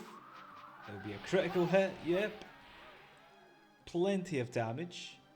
I don't think Lickitung can survive one more attack like that. Here's a Blizzard. And Weepinbell is down! Which means Jesse moves on to the semi-finals. That Lickitung is a monster. Well done, Jesse. You are moving on to the semi-finals. Up next is our next 2 combatants in the gym leaders of gyms 3 through 8 and blue. Who's going to win this bout and be facing Jesse in the next round? We're going to find out together as the next battle continues. Number 1, 2, 4 and 3 have all been selected. We are seeing the return of that scary Kadabra. But which Pokemon will they be going up against? Well, to answer that, we're going to have to do 4 more spins. Let's see who these 4 gym leaders are going up against. The wheel of fate has been spun, and numbers 5, 4, 6, and 1 are going to be representing blue in this next battle. We have Lieutenant Surge, Erika, Sabrina, and Koga fighting Blue's Pokemon. And once again, we're gonna put them through in order that the wheel has selected. So Raichu first, then Gloom, Kadabra, and Golbat. Battle is on. The champions of tomorrow have begun their super hot battle. Oh, I don't like this already. Blue has certainly got the best lead he could possibly ask for. Lieutenant Surge can do almost nothing, but he's going to try. If not for Raichu, then for his next ally. He uses Flash, but is that going to be enough? Even if he survives this next attack, what's the bet that Raichu won't be seeing another if Dig lands? There's nothing that can be done. A powerful hit indeed. Unfortunately, Raichu did not stand a chance against this powerful threat. Next up is Gloom, who is going to be quite the opposite in terms of how it handles Rhydon. It will go on the all-out offensive. Will we see Mega Drain? Or even Petal Dance? And she's going for Petal Dance. A critical hit it is not, but doesn't need to be. One hit KO. And we're even odds now. And full HP for both Pokemon. Who's next? It's Arcanine. Gloom needed Blastoise to come out. A Fire Blast is coming Gloom's way. It got burned, which means it survived by 12 HP. It's still attacking. It may not do much damage, but it was a critical hit though, but it's still damage. The littlest of damage can make all the difference in a Pokemon battle. And here's a sneaky move, Dragon Rage. Yeah, it's a hit. Oh, is it down and out? The next Pokemon is being pressed. The next Pokemon is the one that dominated the first opponent. It's Kadabra. Will we see Kadabra perform the same way that it did in the first round?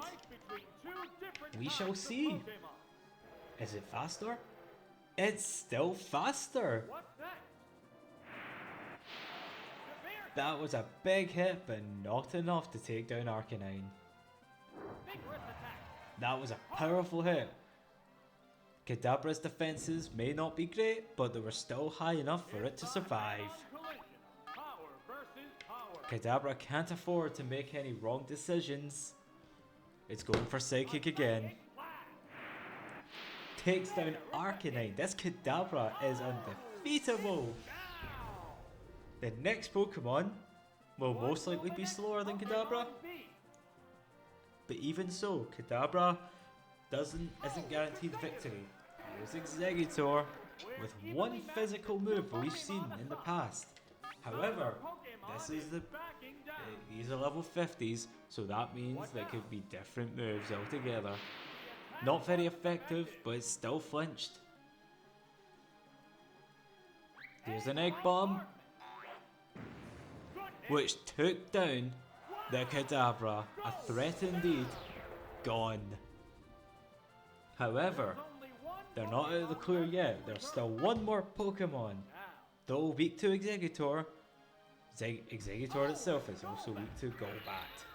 Koga has to do whatever he can to represent Kanto's gym leaders through the end and win. As for Blue, he's still standing strong. Meanwhile, here is a Confuse Ray. Hopefully, that will do the damage that Koga needs to win this fight. And it looks like, yep, Exeggutor has hit itself. Was that Koga's plan after all? To stall? It looks like it because he's going for a bite. What's this? A critical hit bite thanks to that good speed of Golbat's, and it flinches! This is definitely quite a play indeed. Golbat is not letting anything up. Using bite again. What'll it do? No critical hit, but still did damage. Egg bomb. And another confusion attack. What is going on here? Executor has just went straight down with its HP. Finishing move? Yep. Golbat definitely showed that Executor who is the boss in this battle. Down to one Pokemon The aside. last Pokemon, Blue's signature Pokemon, Blastoise. There's just one Pokemon What's going to happen aside now? The battle is coming right down to the wire. Golbat's trying to use Confuse Ray again. Is he trying to do the same strategy as before? He's confused. Yep, Blastoise once again is showing that nothing can. Fireworks are flying. Is once again showing off that Confuse Ray is just as potent as it can be anywhere else. Now for a Mega Drain, super effective, but not a lot of damage. Took off its However, confusion. it did indeed snap out of its confusion. There, it's a hit. A powerful hit. Both Pokemon appear equally. However, Koga is not defeated yet. Instead, he goes for the Mega Drain, putting pressure on that Blastoise, That one hurt. especially with that critical hit. Here's Hydro Pump. Will it land? It does, but it survives. Neither one is conceding. This could be the end of the battle here, guys. This could be it.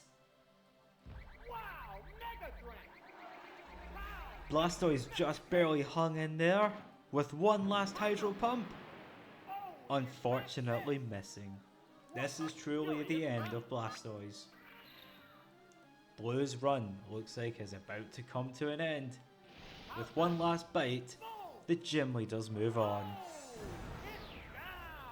That was impressive battling on both sides,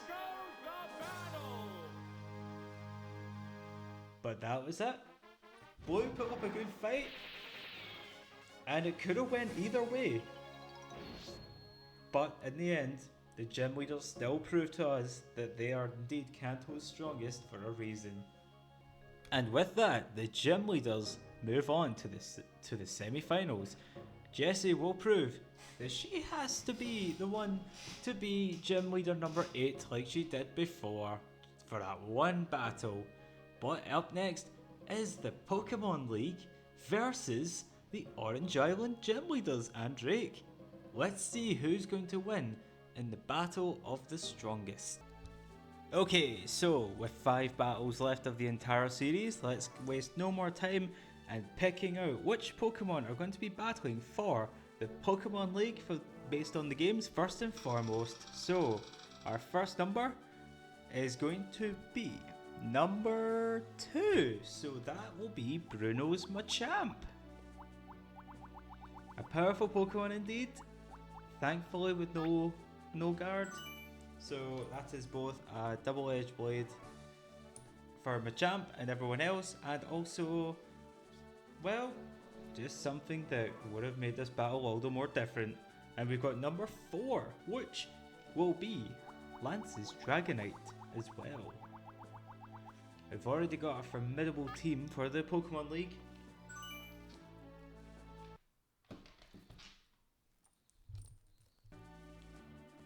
Third one to spin, and it is number 3. So that will be Agatha's Gengar. Interesting, a really widespread team here indeed. And what will the final number be, which will decide the final Pokemon on their team? It is number 1, which is Lapras. I can truly say we do have the Elite Four standing strong. So we are not going to see the Tauros or Raticate, which made the battles of the first round the way they are. And next up it is Orange Island League, or Gym Leaders.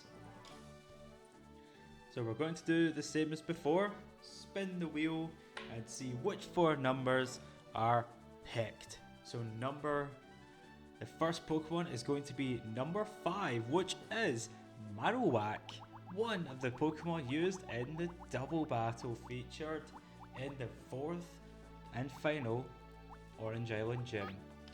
So we've got our first Pokemon, and our next one to join the team will be number 6. It's going to be Ditto. We are once again going to be seeing, not Jolteon, Ditto entering the fray. And our third Pokemon to join this battle will be none other than a different number because it rolled on 5. And it's number 4, which means Alakazam is here again. So we're gonna have the double team itself of Alakazam and Marowak. Which means the last Pokemon that's gonna be picked, if it doesn't roll on number 4 again,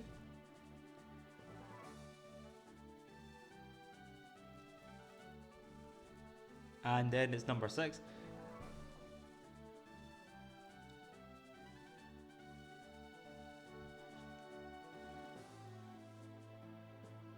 Is number 3, and number 3, if I remember, is Exeggutor, and it indeed is. So we're not seeing the sharpshooting Seadra or the faster than lightning Electrode. Now where is Exeggutor? Here it is. Okay, so we have our teams. Now let's continue on with the tournament. It is the Pokemon League of the games versus the Orange Island League. And just like every match up until now, we're going to pick the Pokemon in order that they are selected. Good luck, trainers. The champions of tomorrow have begun their super hot battle. And I can already say, Machamp is in trouble. Or do we think? What they're gonna do in this first turn? It's an Egg Bomb. Is it going to land to hit? And it missed. Anticipating that, Machamp tries to use counter, which also fails. They're both being cautious. What's going to happen next? Now, And it seems as though Egg Bomb will continue. And this time it lands the mark. And we're going to see counter work this time, here's retaliation. Severe hit. which does well over half damage. Can Exeggutor take another hit like that? We have no clue. Face each other. Going for Egg Bomb again. Does this Exeggutor have no psychic type moves? Another attack. But is this it? Another counter. Wow, Machamp is being very cautious. Counter-strike. And knocks out Exeggutor! Is it down and out? The What will first the next Pokemon casualty be? of the match. Next up is Alakazam, another psychic type. How will the type difference affect that? This is not looking good for Machamp, but we've already seen Machamp will go against all odds. And here's a Psybeam. Super effect. And unfortunately, Brains conquers Brawn. Which Pokemon is coming out? The commands are issued. And who we see next is Lance's Dragonite. Arguably one of the strongest Pokemon in the tournament Different type. for stats alone. They go into battle posing. Let's see what's going to happen next. Another Psybeam coming from Alakazam, which confuses the Dragonite and does a lot of damage. And it looks as though, yep, it's not happening for Dragonite. Neither one. This is seriously not looking good for the Pokemon League. Here's another Psybeam. What now? and Dragonite just couldn't handle it. Going down. Unfortunately, Dragonite went down without anything for its own personal record. But next up, Agatha is going to take the shadows using her shadowy Gengar. There's a fight between two different types of Pokemon. What's gonna happen next? We can only assume it's gonna be a Psybeam. Okay, a Psybeam again. Looks like a bad And Gengar sticks the landing, although just barely. Here's Hypnosis. And it lands the mark. Alakazam is asleep. sleep is going to make this And a Gengar one-sided fight. has an open chance of taking down Alakazam. It's fast Still asleep. And it looks like Agatha is wanting to stall. She is making Alakazam confused. What a furious Falling asleep will take a turn to wake up, but all the while they'll still be confused. It still won't And wait. Alakazam cannot afford to be sleeping still. Here's a Nightshade which will do 50 damage, which, The intense battle if Alakazam stays asleep for too long, could be fatal. But she's switching Pokemon. She is now using her fellow Marowak. What'll it A do? second Pokemon which is going to prove It's a hit. that this could be the wrong decision or the best decision of the match. Gengar standing tall, continuing the onslaught of Nightshades, which is the only attacking move Gengar can use against this beast. And here's Boomerang, Super effective. which takes down Gengar. Oh no. This is not looking good for the Pokemon League.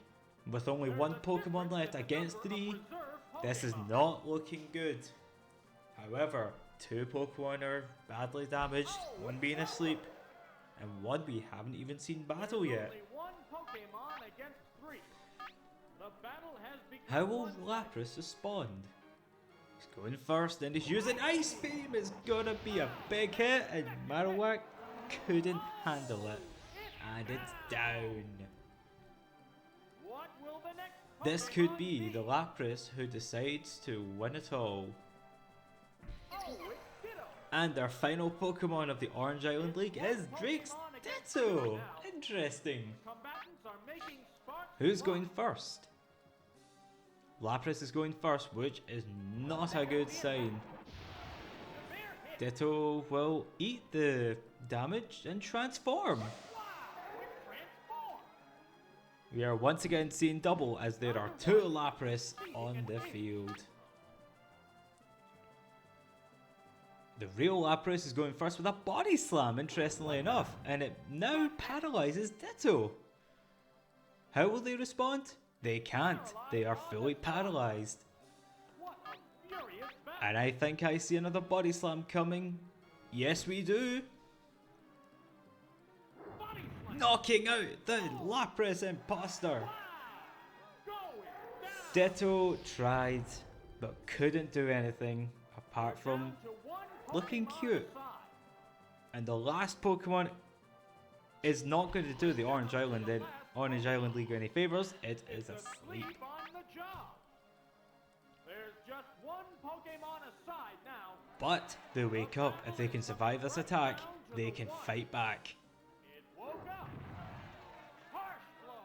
And they do survive. Wow. Okay, they are proving that they are not going down without a fight. What are they going to do now? A Psybeam. Let's see what this will do. No confusion, but it does do some damage. Going for an Ice Beam instead, interesting enough. And does the damage they need. The Pokemon League are moving on to the semi-finals. Interesting that they just will not let up. In the Battle of Leagues, only the strongest league will move on. The Orange Island League did fight valiantly, but that Lapras made all the difference. And now we go on to the scoreboard to see the the progression of the next set that are going to the semi-finals. Well, with another league moving on to the next round, this is shaping up to be quite a vicious battle. Jesse will be going up against the gym leaders of the 3rd through 8th gyms, and the Pokemon League, based on the games, are moving on also. But who are they going to be up against? It can only be between the Indigo League of the anime against the prodigy of Pallet Town, Ash Ketchum himself. Time to see how the quarterfinals closes off. Okay, so once again, we are going to pick out 4 Pokemon for the Indigo League to choose from. Let's see what they're going to be using against Ash. First and foremost, they are going for number 2, which I believe is the Cloyster. It is indeed Cloyster. Powerful for its defenses, although its special stat could be easily exploited. But we'll see. The next number we're going to go for, the wheel decides it is number 3. Simple enough, it's nothing more than our good old Nidorino. We might be seeing Nidorino against Squirtle, who knows. The 3rd number to be picked will be number... And it rolled on 2 already. We'll see who it is instead. If it's not number 2, it's number 1, which is going to be Exeggutor.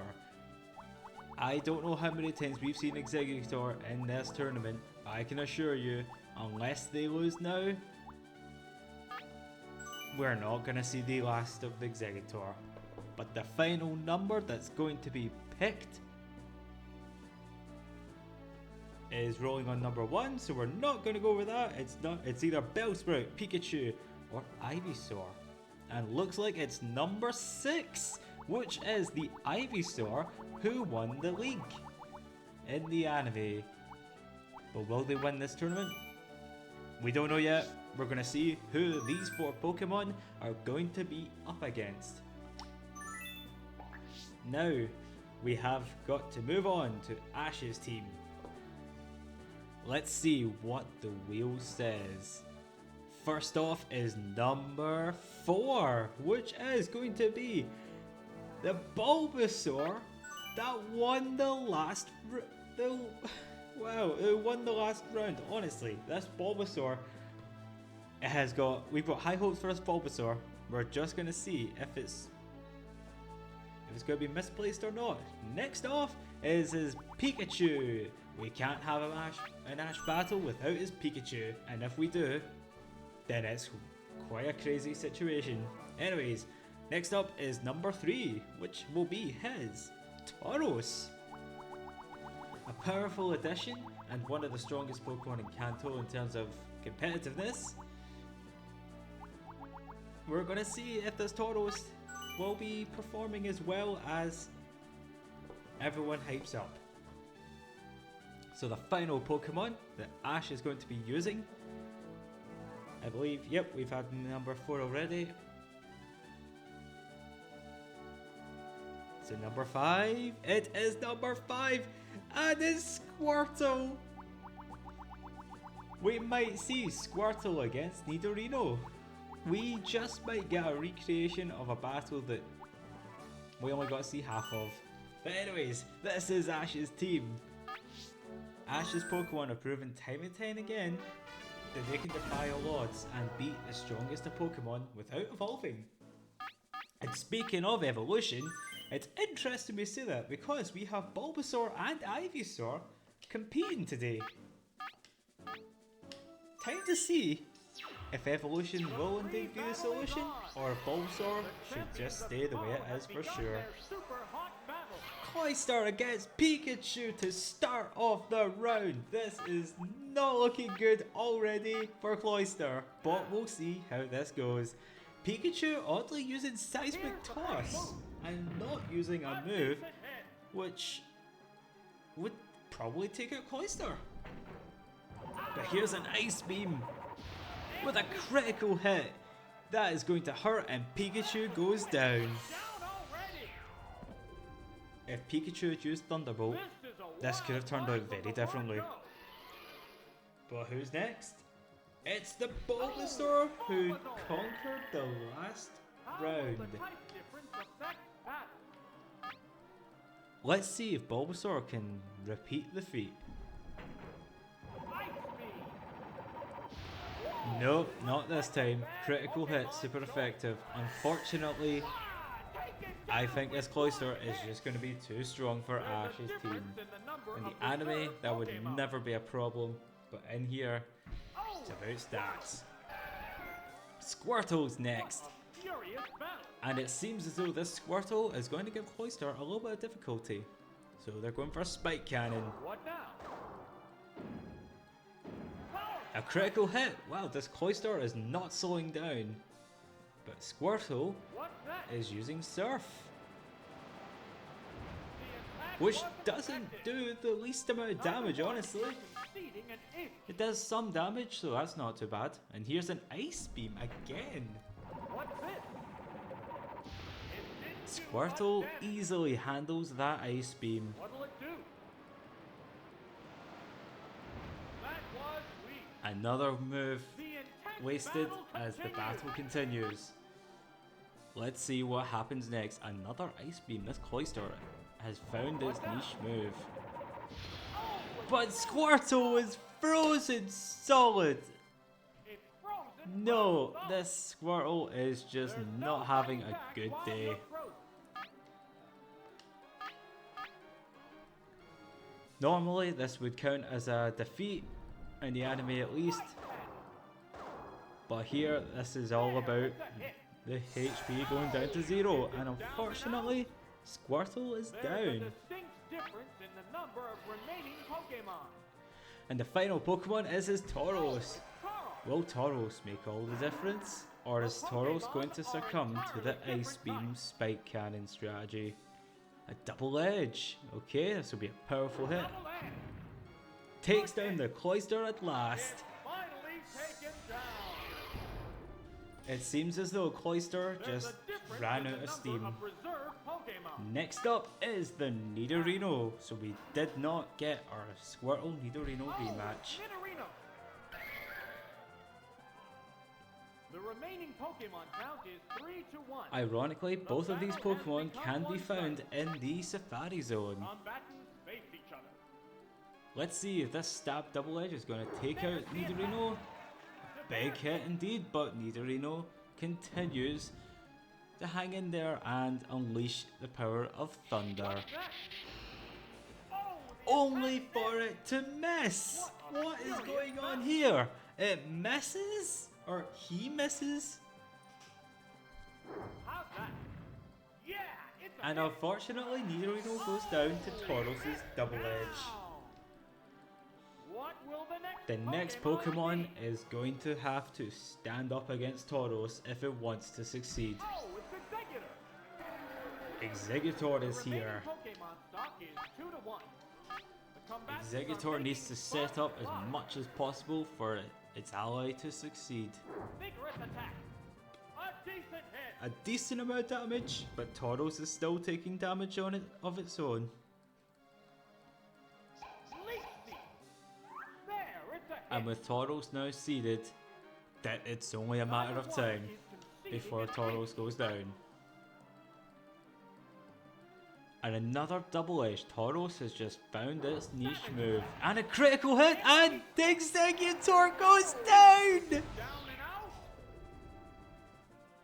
Executor goes down with a critical hit double edge. Oh, it's Ivysaur. Next up is the Ivysaur, winning the league, but winning the match, we shall see. Coming right down to the wire. Tauros is using Bide. This is similar to last time with a Tauros, but this time it's Ivysaur.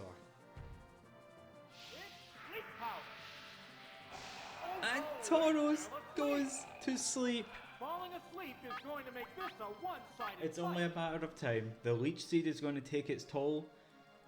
But what's Ivysaur planning? Fast asleep. The HP is getting drained, and here's a growth situation. Bumped up its special rating. It's similar to last time. Ivysaur will not attack, knowing that Bide is just a matter of turns before it will be unleashed. That was one lucky sleep powder. Ivysaur continues to increase its special stat. Is Tauros going to wake up here? And it does! More damage being taken down. Still improving its state. Ivysaur is still not taking any chances. Crowd's excitement is building over this hot battle. And it looks like the bite is still taking effect. It does not matter if they're asleep, but Ivysaur is going for the Razor Leaf. Will this be it? Critical hit, and Ash is gone! Ladies and gentlemen, Ash has been defeated.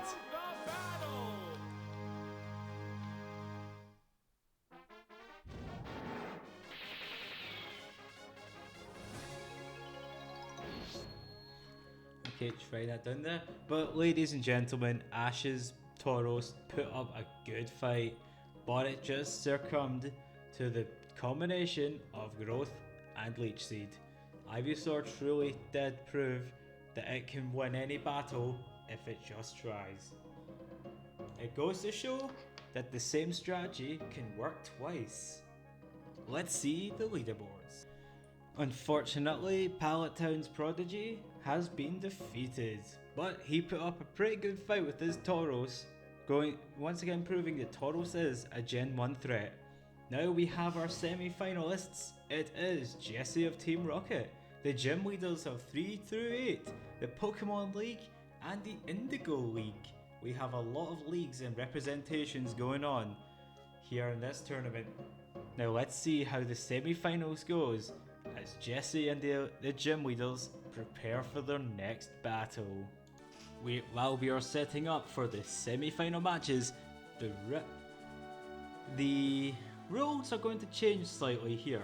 This is now round 5, which means 5 Pokemon are going to be used instead of 4. Which means, instead of rolling 4 numbers to see which ones are going to be included, we're going to roll 1 number. 1 number to see which Pokemon is going to be excluded. Unfortunately, means someone's not battling. But we'll decide that shortly. First of all, we're going to have to set up. Okay, we're all set up. So, which one of Jesse's Pokemon are not going to be battling? It is number 2. And which one is number 2? It is her Charizard, which technically isn't even her Pokemon.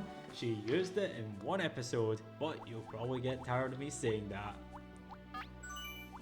So, the team is Arbok, Shelder, Lickitung, Meowth, and Hitmonlee. And it looks as though, despite the loss of a powerful Pokemon, Jessie is no pushover. She has proven to us that even unevolved Pokemon can indeed put up a good fight. But that means one thing. Her scary Lickitung, who has been dominating the competition thus far, continues to battle. Let's see what kind of monstrosities that this Lickitung is going to be capable of in just a matter of moments. Next up, the gym leaders. This will be easier because it's what gym leader will not be battling. Number 2, which means Erika is not taking part in this battle. Instead, we'll have Surge, Koga, Sabrina, Blaine, and dare I say Giovanni himself. That's going to be interesting to see. Can Jessie beat the boss? We'll find out shortly. Blaine's Magmar, and finally Giovanni's Persian. And it's not even just that, it's a Meowth on Persian battle. Pretend that could be happening. But anyways, let the first round of the semi-finals begin! Here's the teams, Meowth and Persian. It was only the last battle where we had Bulbasaur and Ivysaur. So, it begs the question, can Jessie put up a good fight? Let's see. The free battle is on. The champions of tomorrow have begun their super hot battle. And it looks like it's Jessie Zarbok against Giovanni's Persian. I didn't think we'd see a battle like this taking place right at the start. Well, let's see. Can Jessie pull off the victory against the boss and prove that she is rightfully the leader of Team Rocket? Or will she just go blasting off again? Let's start the battle. Persian is a very speedy Pokemon with a dangerous slash, Here's the first move. which almost always crits. But Arbok sticks the landing, and now here's a glare, an interesting decision. Persian is no longer going to be the speedy monster it was known for. Instead, it's just going to be a steady monster. With no stab poison moves, Arbok goes for strength, Decent hit. which does quite a bit of damage actually. And Persian is immobilized. It's paralyzed on the spot. It seems as though that glare is taking effect. And Arbok continues its reign of strength as it takes out more of Persian's HP. But this time Persian is indeed going to attack. What's this? Power. And unfortunately, Jessie's ace Pokemon Is it down and out? succumbs to the power of Giovanni's. What will the next Pokemon be? But here's an interesting battle we are looking forward to seeing. It is Meowth. Jessie's Meowth, well, Team Rocket's Meowth against the Persian. Can Meowth take out Persian at long last? It's paralyzed, so it could happen. What'll it do? Drill down. And Meowth, that's right, Meowth takes out the boss's Persian. Move over Persian, Giovanni's got a new Pokemon. And who's next? Well, it's Blaine's Magmar. Is this going to be Meowth? Is Meowth out of his league? I don't think so. You cannot judge a battle by the size of the Pokemon. What now? Hit those. And look at that, a powerful slash once again taking the field, There's the attack. as then Psychic is retaliating with a special drop. Theoretically, Meowth should be fine. Battle. Its only special move is not really one we'll see Meowth using, I don't think. What's next? But still, Meowth is going strong as it takes out a second of the gym leader's aces in Magmar. The next Pokemon is being prepped. And the next Pokemon we're going to see is the Kadabra, who has been terrorizing the competition since its debut The match. Pokemon are entirely different types. Can Meowth get a third win in a row? I don't know. Kadabra's pretty speedy. And unfortunately, Meowth gets taken out. Unfortunately, Meowth is down, but Meowth put up quite a fight. And the next Pokemon, which he only owned for one episode, if even, Oh, it's Shelter. it's Jessie Shelder. It would have been interesting seeing This Jessie is with a fight Cloyster. between two different types of Pokemon. That begs the question, how is Shelter going to retaliate? It's going to use Explosion! A massive explosion. A critical hit! Is this the end of Kadabra? Yep! Kadabra is down! Wow, they're down. They're both A powerful down. threat gone indeed. What will the next Pokemon Is this be? a bad move or is this the best decision that Jessie will ever do in this tournament? Oh, It's her monstrous Lickitung that has been dominating the competition ever since its first battle against Koga's Golbat.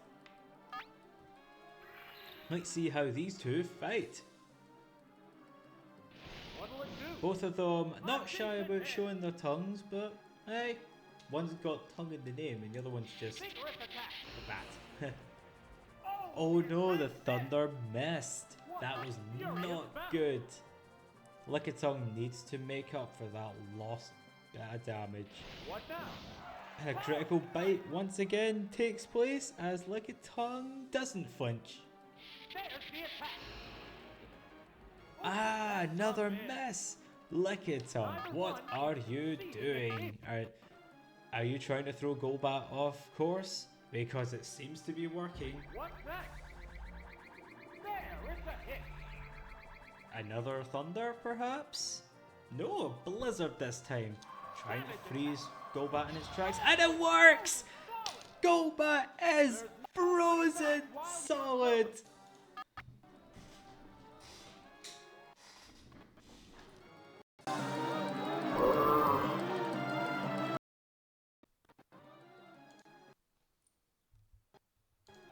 Tearing each other down. Lickitung is just an absolute unit of a Pokemon. Freezing Golbat? There is no way this Golbat is going to fight back. What's this? And a stab strength doesn't even take out the Golbat. Battle continues. Are they going to switch? They're just staying in. It can't make a move. But Lickitung using Fire Blast? Fire blast. Missed the target. It missed, unfortunately, so I don't know what that was trying to do. You try to make Golbat thaw out, because it didn't work. Will this ice ever melt? It will if Lickitung lands the Fire Blast. How's that? Yeah, it's a hit. There we go, works like a charm, but Golbat is down! One more There's Pokemon only left, one Pokemon left and in Jessie reserve. potentially goes to the finals.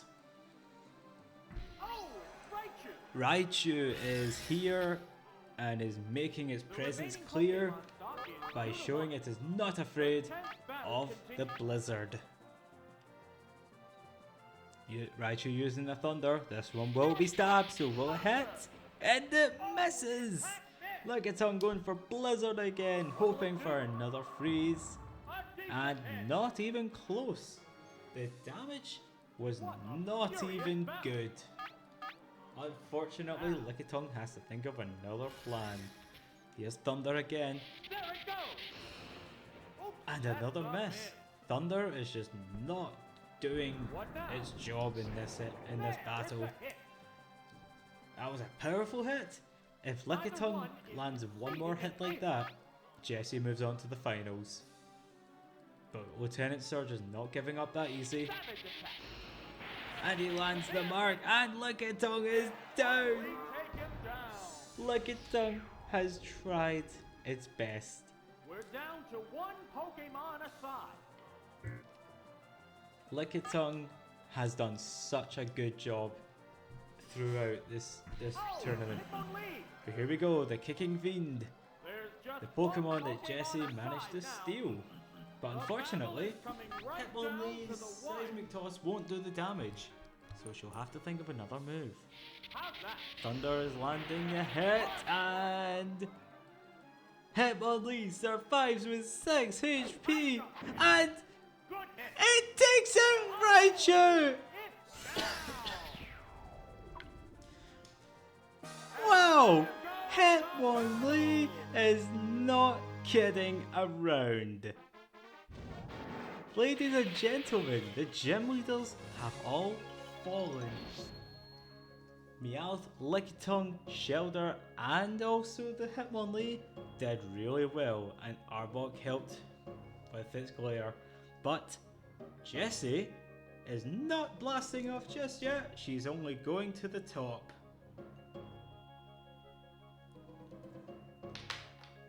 Let's have another look at the scoreboard quickly before we introduce the next opponents.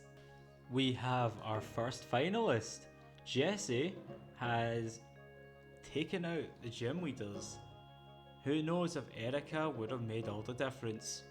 But who is she going up against? Well, before we figure that out, it's time for the League on League battle as the Pokemon League of the games fights the Indigo League of the anime.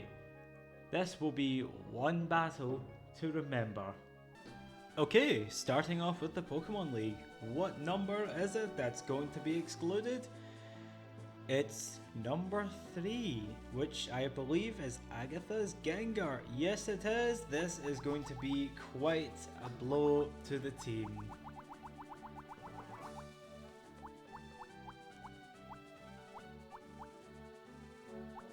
Where are we? Where's Lapras? There it is. Lapras. So yeah, we're not going to see the ghostly Gengar taking on today's battle. This might be the last time we see this set. It really comes down to how lucky the trainers are when it comes to their battling. So we still have Raticate and Tauros. Raticate belonging to the rival, who didn't use it in his final battle, but used it for a while. And the Tauros with the trainer from Let's Go Pikachu and Eevee. There it is, right there. 5-on-5 Pokemon battle against all odds is the Indigo League with 3 unevolved Pokemon. Let's see what Pokemon they are not bringing. It's number 2. The Cloyster has not been selected for this battle. That's a shame because Cloyster would have been a powerful asset, but who knows, the remaining Pokemon, and I say 3 unevolved, I mean 4, will just have to prove that they are as strong as any other Pokemon. Having said that, the Ivysaur that we saw, and any other Pokemon that's unevolved have not been pushovers. It just depends on the Pokemon they go up against. The Ivysaur won the last round, proving that the Bulbasaur line is more than capable of holding their own. Okay, enough of that, let's go to the final battle.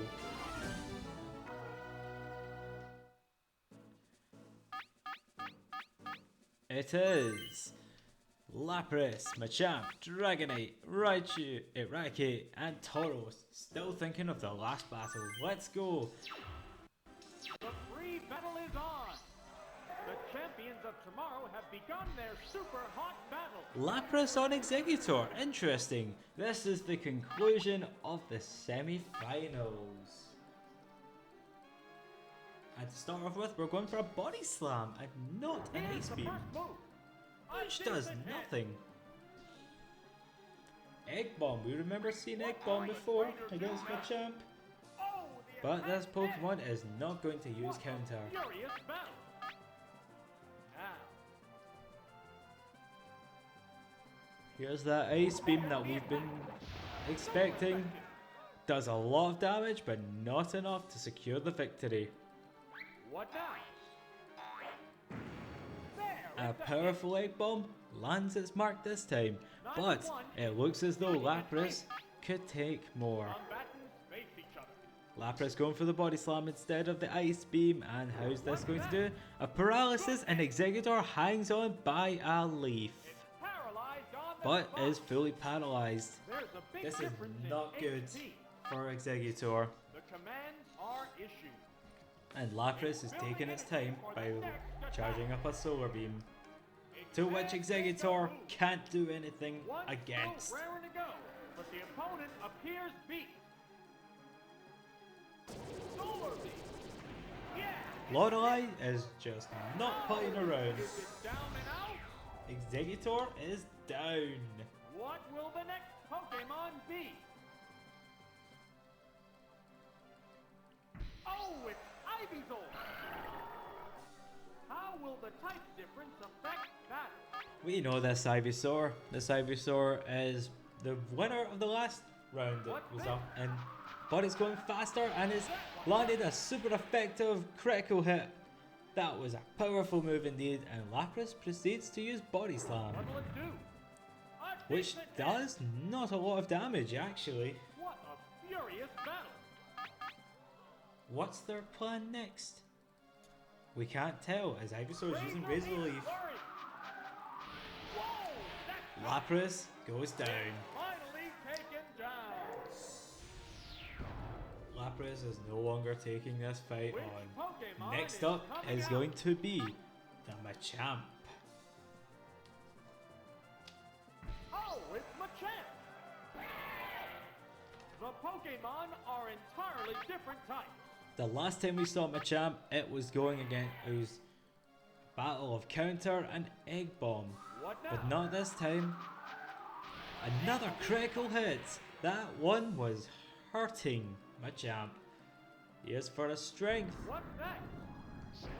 There, it's which a hit. does decent damage, but not enough to take Neither down one Ivysaur. exceeding an inch. Ah, double edge this time. What's this? And a critical hit. This Ivysaur is getting lucky with those critical hits.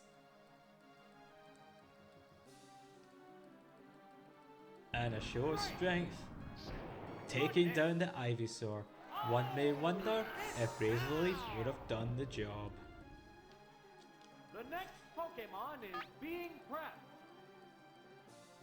Next up, it's Oh, Nidorino. This is a fight between two different types of Pokemon. Indeed it is, but Nidorino is still faster. Double edge. Taking down the Machamp like it was nothing. Oh, is it down and out? What will the next Pokemon be? It is going to be the powerful pseudo-legendary that is Lance's Dragonite. Dragonite. How will the type difference Lorelei and affect Bruno that? have fallen. It's now Lance's turn to try and make a difference. Unable to outspeed, There's the attack. Nidorino is going to get struck with thunder, dealing roughly half damage. And now going for a double edge. Okay, What'll it do? which A decent hit. doesn't do that much damage. How is Dragonite going to return the favour? Now, And what's Nidorino going to do? Here's Slam, will it hit? what now? And it hits with Nidorino surviving. Wow, between Exeggutor and Nidorino, these Pokemon are hanging on by an inch. There, it's a hit. A decent amount of damage, I'd Neither like to one say, is but still not exceeding great. an inch. But Dragonite hangs in there, and now using Slam again. Oh, slam! Oh no, it Oh, missed! the attack But missed. Nidorino going for the Thunder again, Oops, only that's to a miss. The intense battle continues. Okay, Dragonite going for the Dragon Rage. Dragon Rage. No! Dealing 40 damage, it would do more than enough to take out Nidorino. With 2 Pokemon left against 3, it still could be anyone's game. Oh, it's Pikachu. And it is Sparky! The Pokemon are entirely different types. Sparky the Pikachu. Without the crazy hairdo, unfortunately. And it's using Seismic Toss. Okay. Dragonite's not got too many moves against Pikachu, so we'll try use Slam and see how much damage it will do. Secret attack. Heavy damage. Sparky survives. Fireworks Wow. are flying in this battle. This could mean that Sparky is about to take out Dragonite. He's using Seismic Toss. Ah! It's as if we were watching Pikachu against Drake, or Ash against Drake. Pikachu once again takes down another Dragonite. Pokemon be? But the next Pokemon is going to be just as much challenging. It's Raticate. How will the type difference affect that? Let's see what's going to happen here. Who's faster? It's Pikachu still landing the hit. Seismic Toss continuing to go strong. Oh, and what's that? Raticate is going for the Hyper Beam with a critical hit. Sparky is down, unfortunately, but still put up a terrific fight. Left in reserve. And all that is left is the Bellsprout, Oh, it's Bellsprout. who will prove that it'll either be as strong as its 2-1. predecessor or Battle continues. just a regular Bellsprout. It can't make a move. Raticate has to recharge, so let's see how much damage this Razor Leaf will do. Power strike. And it takes down Raticate! We're down to Wow, one this Pokemon Bellsprout aside. may be a prodigy after all. Finally, it is time for Tauros to make its welcome return. There's just one Pokemon aside now. The battle is coming right down to the wire. Tauros going first with a double edge, not playing around. How's that? Severe hit. And Bellsprout, just like the rest, hangs in there by a thread. What'll it do? With another critical hit. Not enough to take down Tauros, unfortunately. It's a head-on collision. Power versus power. Let's see. Another double edge, and it takes down the Bellsprout. Oh, it's A down. valiant effort, but it looks like the Pokemon League have won.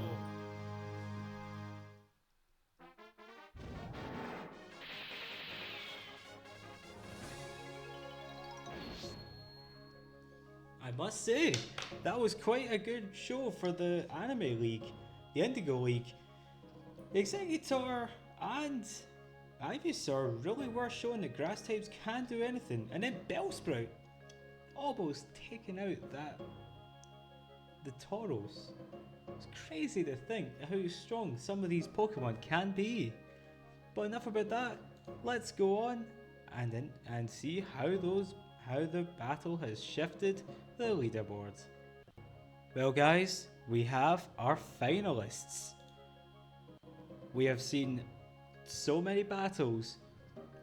We have seen Pokemon going up against all odds and coming through. We have seen Pokemon practically dominating their opponents. We have seen so many strategies and so many of the same Pokemon taking their stages on each battle. But in the end, out of 16, only 2 trainers are here to see it through to the finals. First off, we have Jessie, who has defeated her fellow colleague in James, and proven herself worthy of taking down the gym leaders of Kanto. Will she be able to come up on top in this battle? Or will her opponent seize victory? Speaking of her opponent, who have taken on the gym leader Brock and won impressively, went on to take on the Orange Island League and succeeded to defeat them, and just there proved that the games could stand a chance and prevail against the Indigo League. It's the Pokemon League themselves. So, is Team Rocket going to win after all? Or are we just going to see the power of the league in full throttle once again? Ladies and gentlemen, welcome to the final battle of Pokemon Stadium. Okay guys, welcome to the final battle of Pokemon Stadium and the final battle of our little tournament in general. Now, this is going to be a battle to prove who is going to be top trainer in Pokemon Stadium. For Stadium 1 that is, if you get what I mean. Anyways, this is the final battle of the series. It's time to see who will come up on top.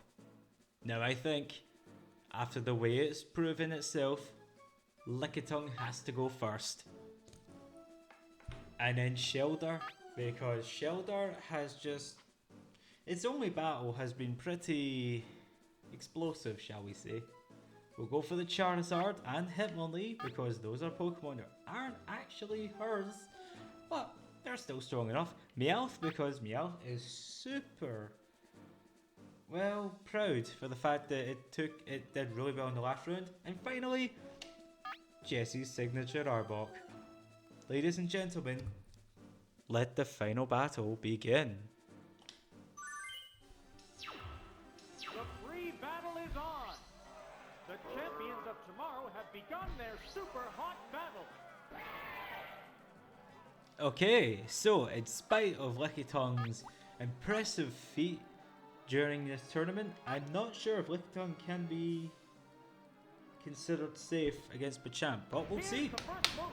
Using Fire Blast, and it burns already! That is the best case scenario. Awesome counter. And Machamp is clearly wasting its turn.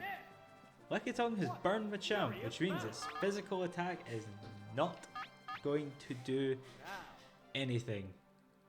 Here's Strength. We're going to see how much damage this does, and it will do... There, it's a hit. Oh my god, it only did 25 HP. Wow. What's that? Oh, But Lickitung's that's attack okay. unfortunately misses. Neither one is conceding an inch. We've seen Fire Blast. We've missed Thunder. The big question is, are we going to see Thunder land a second time? Good hit. Another hit, and it's still doing nothing. Lickitung definitely was lucky to get that burn. Oh, it's Blizzard now.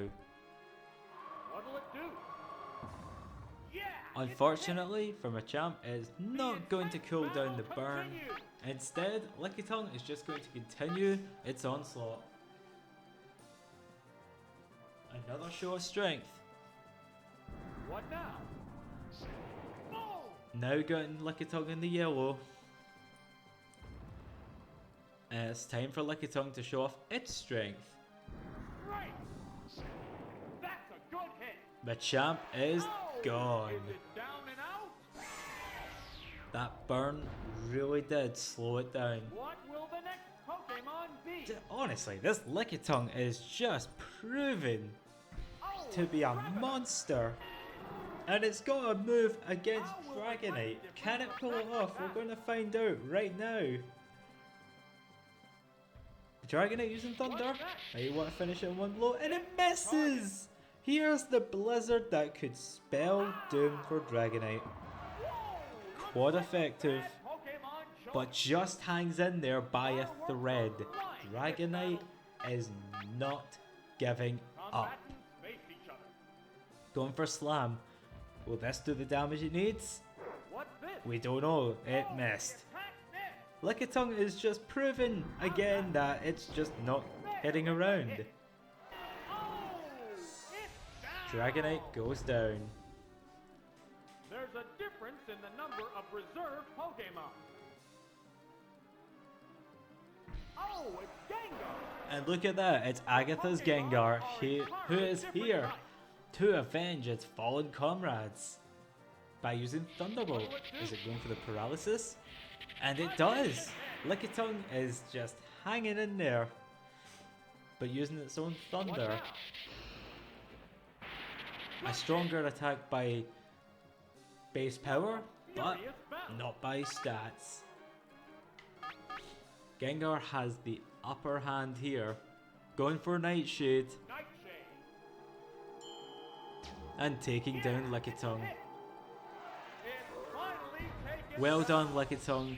You fought phenomenally. What will the next Pokemon be? The next Pokemon coming out is going to be the little Shelder who could, Oh, it's or will Shelder. we see?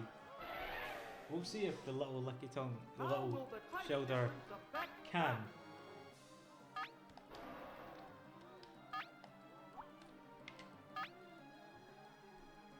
Okay, as they take their next stage, Gengar using another Thunderbolt, not giving Lickitung, Shelder a chance.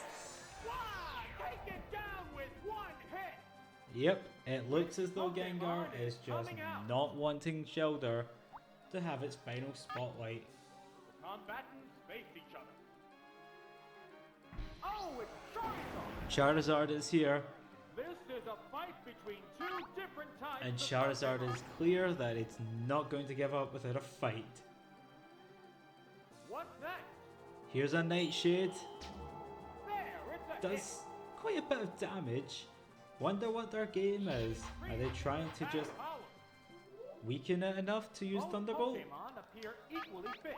But having said that, Charizard does now use Swords Dance, which is going to be problematic unless Thunderbolt takes it down, and it does! Charizard never got to do much. The next Pokemon is being prepped. Unfortunately, Charizard couldn't show off his final fight. The next Pokemon can't do much against Gengar. It's Hitmonlee. The Pokemon are entirely Yep. different types. Only one move can Hitmonlee do. What now? Gengar sweeping the competition with a critical hit. This Gengar is unstoppable. One-hit wonder. Jesse's strongest Pokemon has been taken There's a down, difference in the number and our of other reserve Pokemon are falling like flies, really. Oh, it's Meowth. Yeah, I don't see this ending well for Jessie. That- Unfortunately, she is at a severe disadvantage. What'll it do? Gengar going a bit merciful here by using Nightshade. Made itself more evasive. Meowth is making sure that Furious it doesn't get hit. Confuse Ray, okay. Maybe not merciful, maybe toying with the Pokemon. Using Swift, which won't do much, I don't think. It attacked itself. Neither one is That's one way of getting past that evasiveness increase. A Thunderbolt, will it miss? Unfortunately, no. Oh, it's down. Poor Meowth never stood a chance against Gengar. There's a distinct difference in the number of remaining Pokemon. Oh, it's Arbok. The intense battle continues.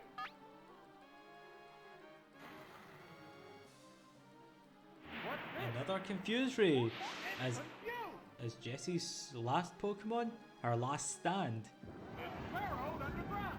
is basically digging Our away. hopes are flying in this battle. This could be the move that she needs, but Gengar is switching. Who could they be possibly switching to? Dragonite's down, but Lapras is around. It shook off And its Arbok is no confusion. longer confused. There, it's a Good for hit. you, Arbok. At least you shook off the Will confusion. This Pokemon swap change the flow of battle?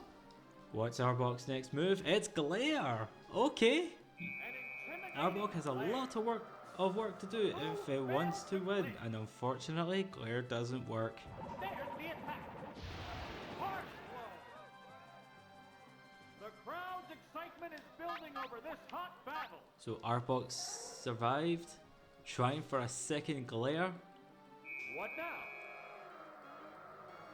Oops, At least this time it paralyzed. pulled it off.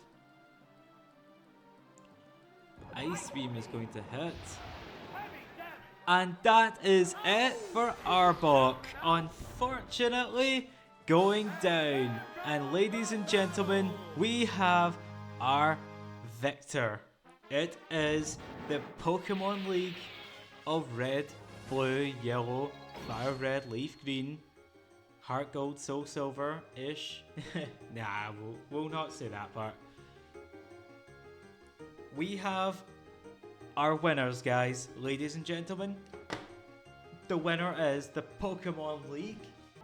Ladies and gentlemen, we have our winner. The Pokemon League have reigned supreme over all. They are the strongest team in Pokemon Stadium. Well done, you lot. Jessie, though, put up a terrific fight throughout the entire challenge.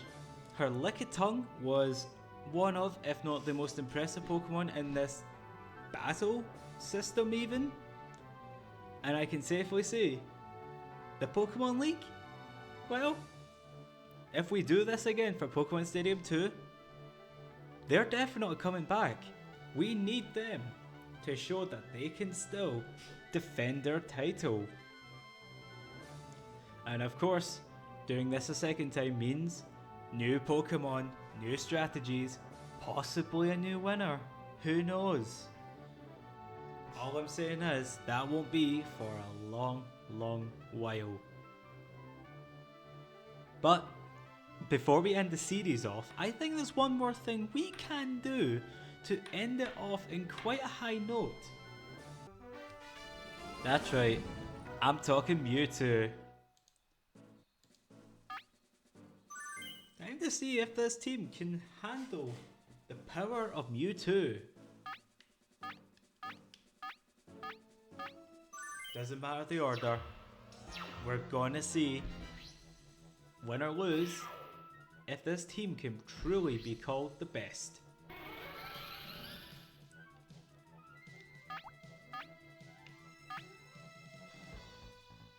Look at the size difference, it is crazy. Wow, Raticate gets knocked out in one hit? It's already looking bad. It really already is looking bad.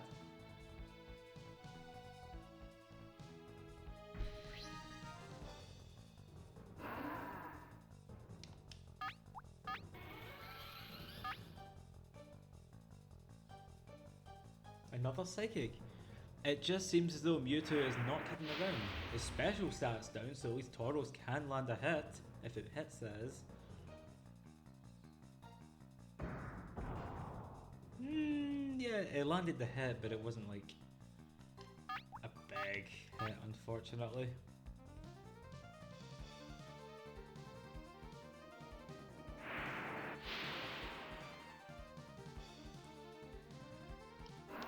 Come on, guys. You're supposed to be the top trainers of Pokemon Stadium. Fight back. Oh, I'm pressing the wrong button. I'm pressing the wrong button. Or using the wrong arrow. It's Lapras, okay.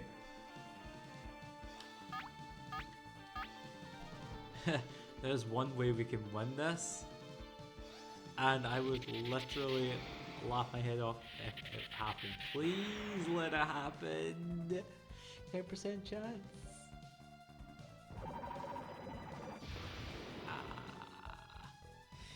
Unfortunately not.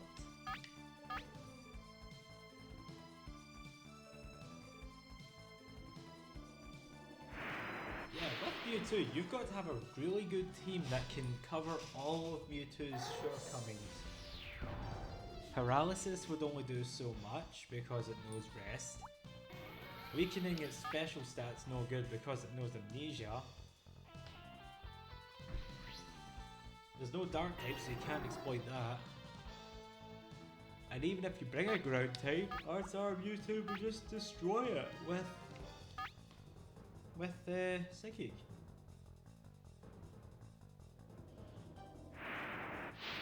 Where's Crocodile when you need them? I'll tell you where. Unova.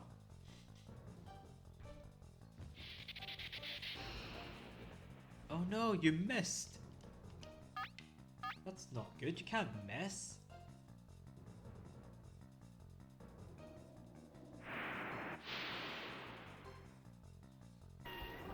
Yeah, this team's flopped, unfortunately. They could conquer all except for Machamp, evidently.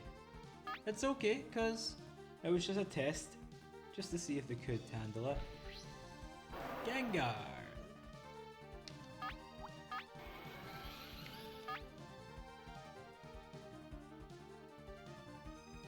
I think Gengar could survive this. Oh no, never mind if it's a critical hit. No. If it wasn't critical, then I genuinely think Gengar would have been able to pull off Hypnosis. Mewtwo has absolutely no physical moves, so counter is like not gonna happen. Don't even know counter anyways. Look at the size difference as well for these two. Wow. Yeah, critical hit. Wow.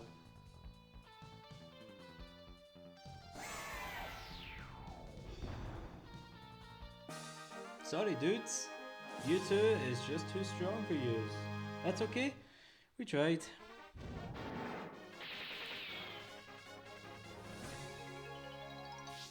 No, we're not going to battle again. It was just a quick test to see if we could handle it.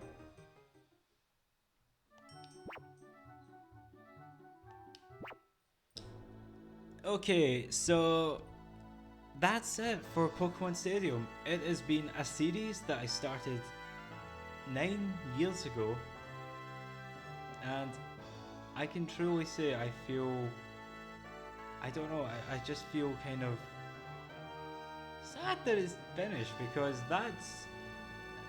when I started the series again, it was nice to really kick off continue on where I've left off, get past, and just do everything. So yeah, Jigglypuff and execute, okay. So it's just kind of sad to see the series go, but hey, we'll have Stadium 2 at the start of next week. Today is Wednesday, so say next Monday or Tuesday, we'll have episode 1 of Stadium 2, which I've never completed before. So I can only expect it to be difficult. I've seen the gameplay, I know what to expect of it. But those are rental Pokemon I've barely used, so I won't know which ones are good or bad. Not until I play it. And furthermore, we should probably do another tournament like this. I enjoyed doing this actually. It's gotta take a lot of editing, yes, but it's still fun. So I'll probably do it again at the end of that series. But yeah, to close it off, I just want to say thank you all so much for watching today's video. If you enjoyed it, then please like the video, comment on the video, and subscribe to the channel for more content. And also check out my Twitter that I'm active on a regular. It's the same name as the channel, Cinderace. The link to that is on the channel itself. So, thank you all so much for watching this series in general, and I will see you all in Stadium 2. See yous!